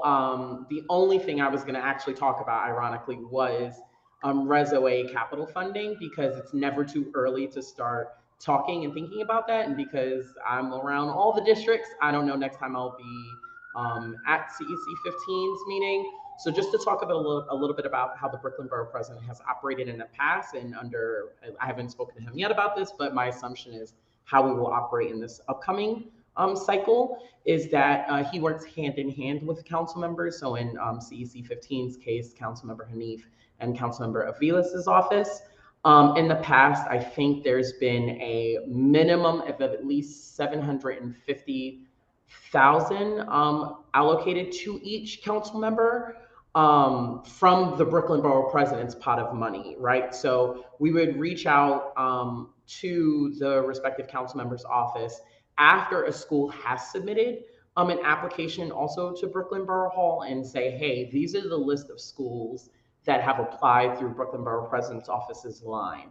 Where are you trying to prioritize or split funding? Where is there an application you want to take specifically, council member, or is there something of a lift that we can support at Brooklyn Borough Hall with, or do we need to split cost the project essentially? So there's a myriad of ways it can happen, and that also does not mean that the Brooklyn Borough President cannot it does not mean that the Brooklyn Borough President can't award separately on his own simply because he wants to. So really the general sense when I go in and speak with school leaders, and what I really want to relay to all CEC folks is the best strategy is to always apply to both council member and Brooklyn Borough President's office. You lose nothing by applying to both. Please bear in mind that our application process is shorter than council members. So for example, we begin all around the same time, if I'm not mistaken, in January. Council member staff can correct me if I'm wrong when they begin, but our application, historically, at least for the years that I've been in this office, has closed mid-February. So it's a very short window to apply. Again, all schools, if they are interested in applying for Reso A funding, they should be applying to both their respective city council member as well as the Brooklyn Borough President's office. And we again defer to council members a lot because, you know, we are for the whole borough, and we know our council members are intimately aware of what their community needs are. And so schools, additional things schools can do is, you know, the district has its legislative breakfast, which I will say, you know, under the CEC, maybe it's a little too late in the game when we're talking capital. So schools should be individually reaching out to their local council member as well as Brooklyn Borough Hall. And so for folks, you know, I'm familiar with some folks in the room that are in person, but I go to schools all the time and do walkthroughs. And so I encourage folks, superintendent, feel free to share my information. Antonia and the rest of the CEC, feel free to share my information as well. But let's do walkthroughs now. Every school should also be inviting SCA and making sure they have accurate, up-to-date quotes. Because another issue we run into is that a school leader might use last year's figures. These numbers do jump up and do inflate, unfortunately. So they want to make sure they have the most up-to-date, accurate figures before they submit an application.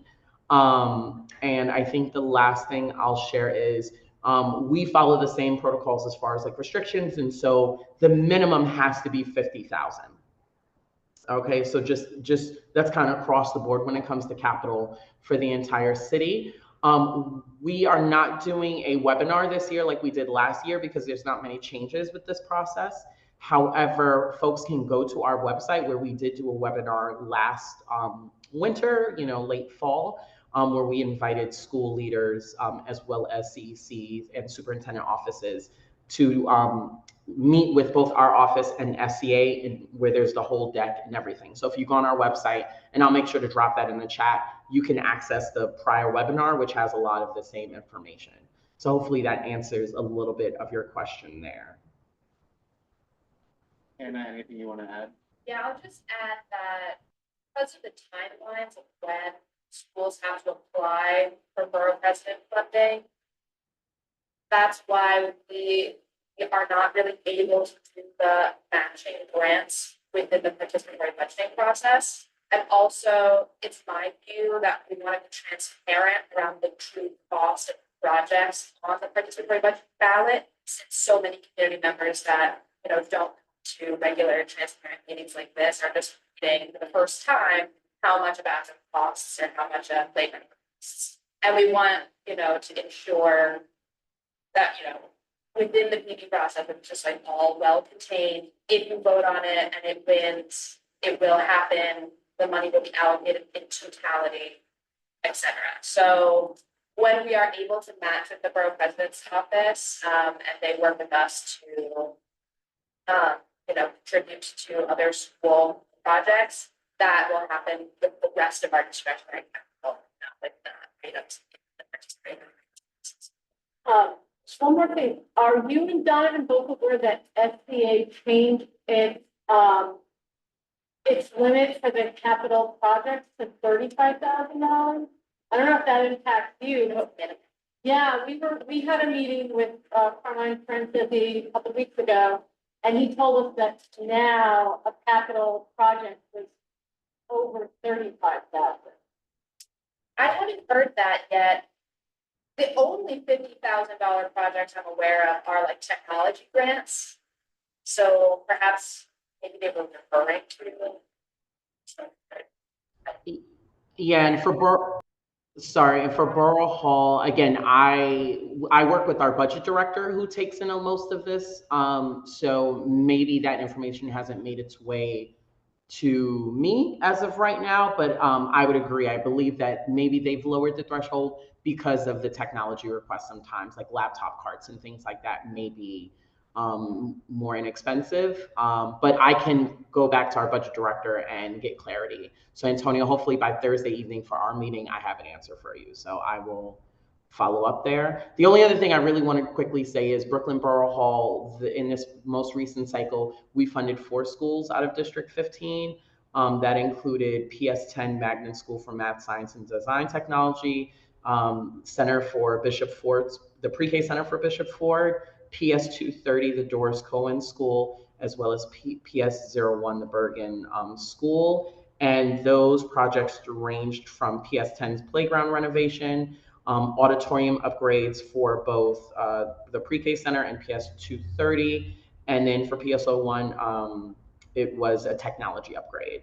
And so, as always, I'm going to encourage the goal for every superintendent and for every school should be every school in the district has applied. And then again, CEC, we will work with you all when you've done your SEA walkthrough and your Excel. Share that with our office as well, because it's just always additional information for our office to take into consideration when the BP makes its awards. Thank you, Donovan. Thank you, Hannah. That's it. Okay, great. And we have Betty. So my mind is still on the application project. Betty Fiber from CB2. You have the floor. Thank you. Which way do I stand? It's going, yeah, that's fine. You just have to point your mouth at it. Okay. Good evening. I'm Betty Fibush, Community Board 2. We share about 6 schools with District 15, including this school right here. A concern was raised by a parent at 456, which is this school. I don't see any parents here, but this is a serious concern. This is about school crossing guards and traffic agents. We're going to refer to this whole site, meaning State Street, Flatbush, 3rd Avenue, Skirmahorn, and whatever else. I'm going to refer to this as the Alloy site because this was called 80 Flatbush, the development for the entire site. So Flatbush Avenue is one of the most dangerous streets in the city. There've been fatalities and many traffic accidents. Even recently, within the last month, I know that a truck sideswiped a person on a bike or a motorcycle. I mean, this happens sadly, frequently. There have been injuries and deaths to children near schools. So this is something that I believe the school communities as well as the administration need to ratchet up, the advocacy. There's a shortage of agents citywide, and we know that, but we also know that we care so much about the children in our care. And I think we can't wait until they say there's no shortage or that new people come. This is a dangerous area. Now, in addition to the danger along Flatbush Avenue and 3rd Avenue, and I did come here to observe it myself, to take pictures at the arrival and the dismissal. So this is not hearsay. I observed this myself. Now, we need parents and school administrators to be on the front line of this fight. In the near future, this Alloy development site will become a construction site once again for yet another tower. So you saw that, I think it's a residential tower, kind of closer to Flatbush. So there's going to be another tower. I don't know if it's 40 stories or 80 stories, but in the meantime, you have that tower that's there. You have people moving in. I mean, think of trucks. You have the moving trucks. You have the Amazon trucks. You have all sorts of trucks. And you have the trash, I mean, the loading dock and all the trash from those 60 or 80 stories. I'm sorry, I'm not specific, but many stories of people with lots of trash. So you have all of these vehicles. You have school buses, you have parents parking and double parking to bring their children, etc. So I am concerned the construction is going to start. So in addition to that, what we have already, think of the demolition somebody has to bring all the demolition out, right? These are trucks. And the construction of, and next time I speak, I'll let you know how many stories the new building will be. But this is quite serious, and I'm really urging that there be a concerted effort between parents, parent leadership, administration, to have a voice before it's too late. Lincoln Ressler's office is involved, and he's willing to get involved, but there has to be an active parent committee. We want to invite active parents to our transportation meeting, which is another way to ratchet up this issue, to elevate it. November 21st, from 6 to 8 at 350 Borough Hall. So that's one of the committees of CB2. Now, we can't give a full crossing guard, but we can, again, elevate the issue through media, through letters, to appropriate people, etc. So I really urge you, and I will do what I can in terms of communication and meetings and, you know, what I can do, because as a community resident and as a parent activist, I think it's of the utmost importance. Any questions?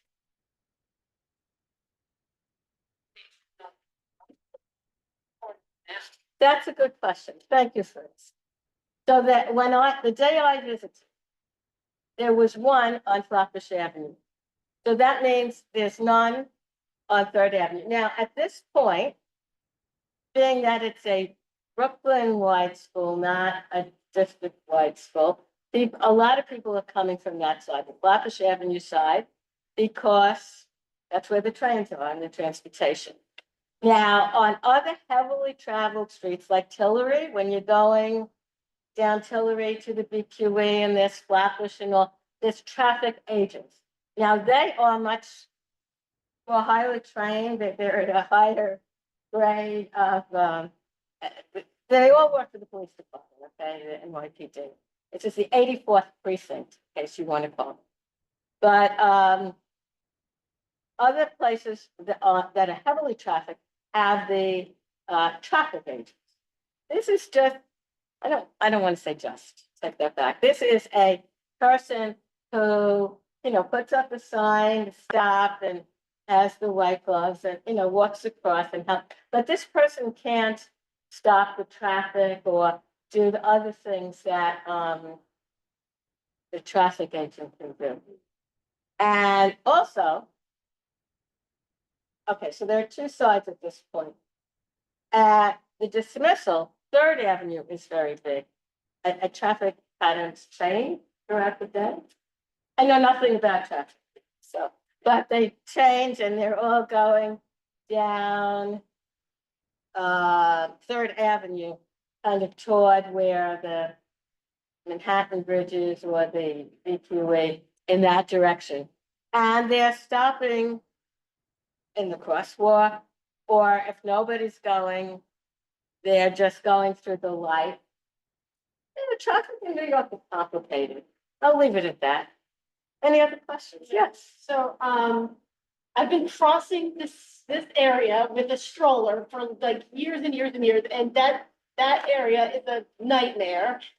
Have you had any meetings with DOT about not only just crossing guards? I feel like it needs a complete redesign, like an all-way stop. In Japan, where when you have a lot of different intersections, they have always stop, like the lights make all the traffic in the area stop, and then all the pedestrians make their way into the plaza and cross, and then all the traffic can go again.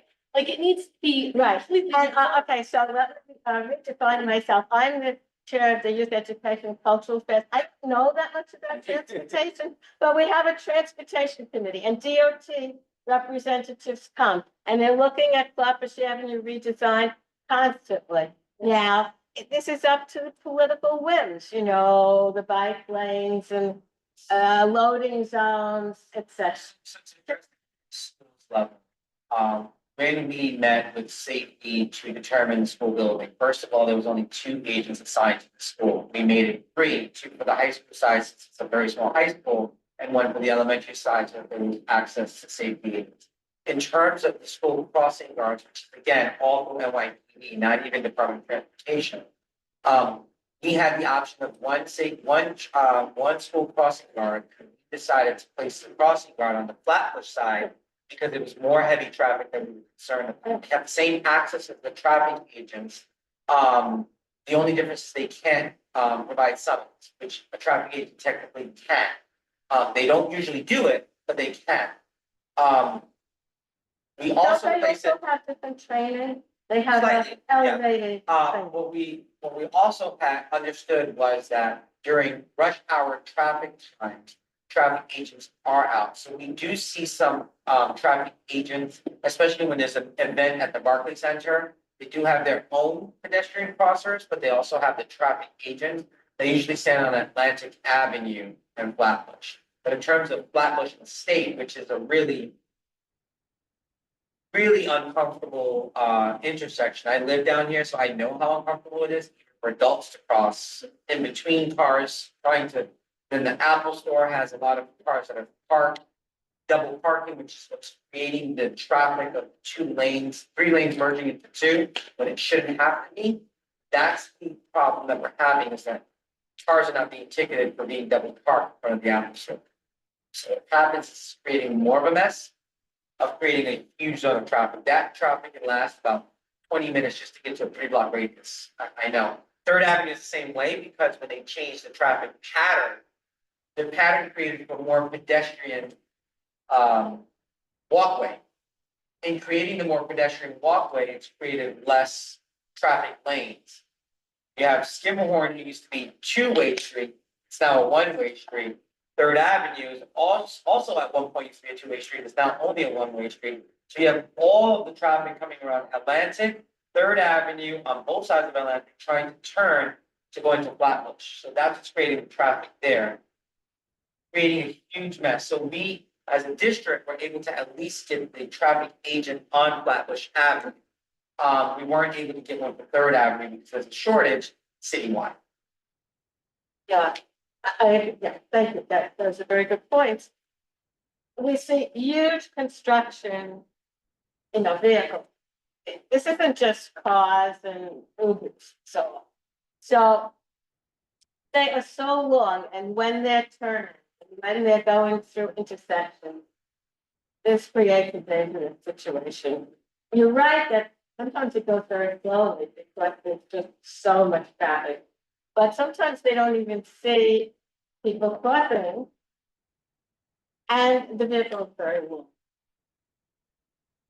So I would suggest that a group of people from the school and the district go to some of these. It's transportation and public safety. So usually someone from the precinct is at that meeting as well as someone from DOT, and to have a voice on this matter. Yes. Someone in the chat was asking for, I think, your name and info. So I know it's Yeah. Betty. Betty Feibusch, Feibusch, and they can contact me, care of the community board to office, which is listed on the website.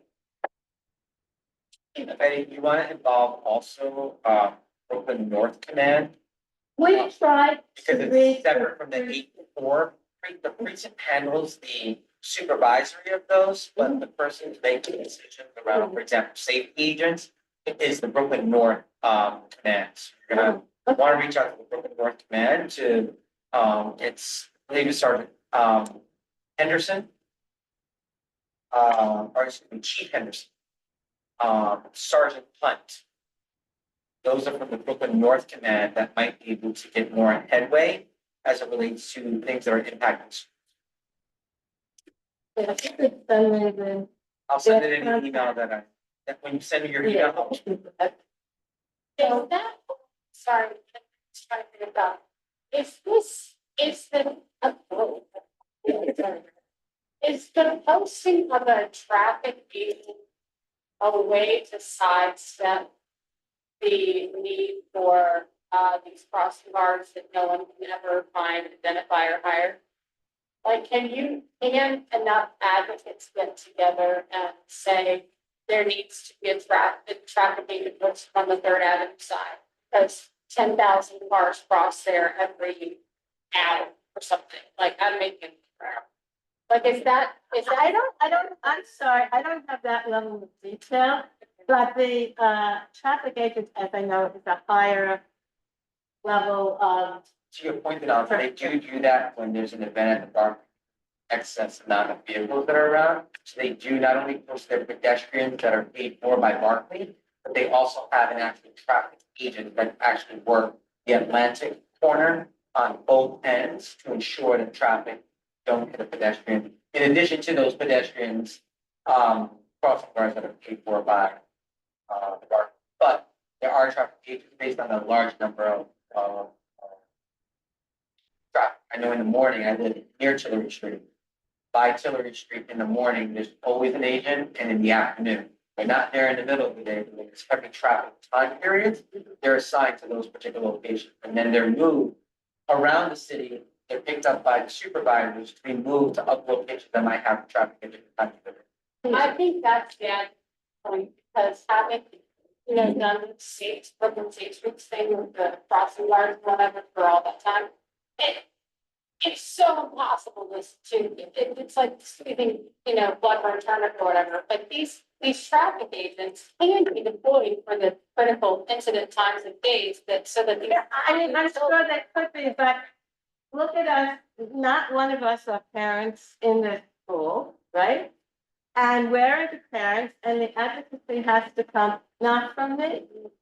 I mean, I've been talking about it at my executive meeting, at my education meeting, I told the transportation committee, but I only know about it because one parent came to the CB meeting. And I think that you're gonna have a hard time with the parent advocacy in a school like this, because right now they only have 3-year-olds to 5-year-olds. Right. And so most of the parents are holding their individual children, and then the way that this school was designed, the sidewalk opens up for the school buses that align itself on the side path here. So most of the current students at this site are either bused or individually walking by hand with parents. So I That's why we're not- understand they we're young not- children, but they come with the little, what is it, the little scooter things, and they go ahead of their parents and they don't pay attention.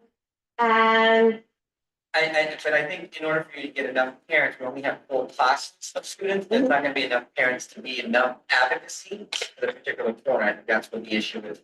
I think it's a different level, which is what Vinod was talking about, forgetting about the impact of the school, but the impact of people in general in this neighborhood, that's gonna be impacted. well, I think, again, I think people have to come Yeah, so there's a to the parent, transportation meeting. there's a parent from 456 who's on, who was the one who asked for your name. Okay, great. And she said that a community safety committee is being discussed right now. Great.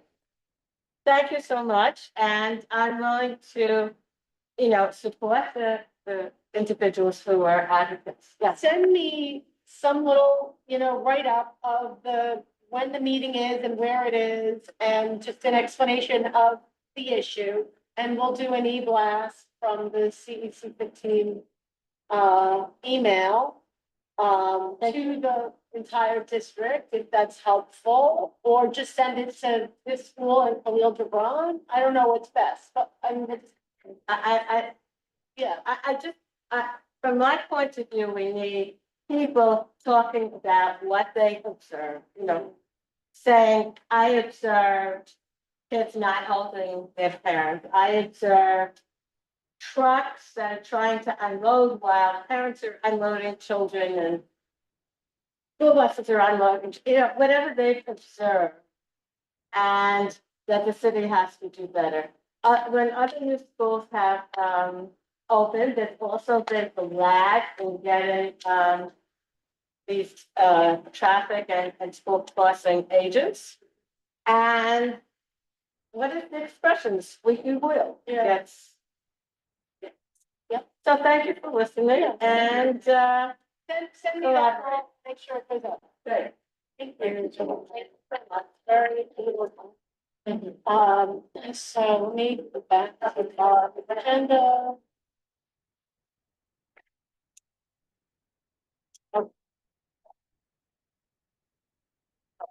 So anything that um, how do you guys feel about delving into the bylaws at this point, just for positive review of the changes that were made in that book, or push it to the next meeting? What are the thoughts?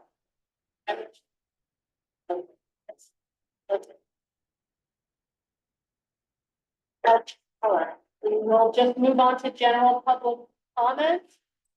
Are there any general comments from people joining us on Zoom?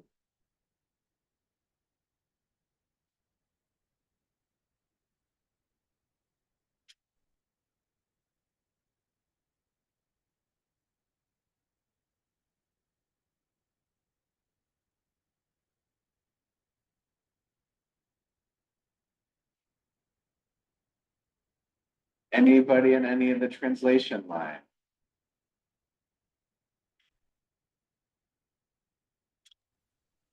No question, no comments in Spanish line. And nothing from Bangla line as well. No question from the Mandarin line. Any questions or comments from the two of you? Generally? All right, I'm gonna make a motion to adjourn the meeting at 8:46. Second.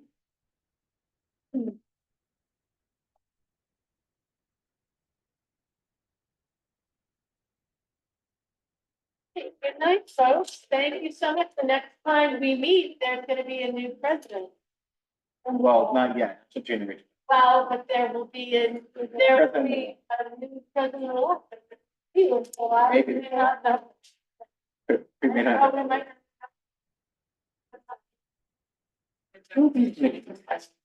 Hey, good night, and the starting to, good night, everybody.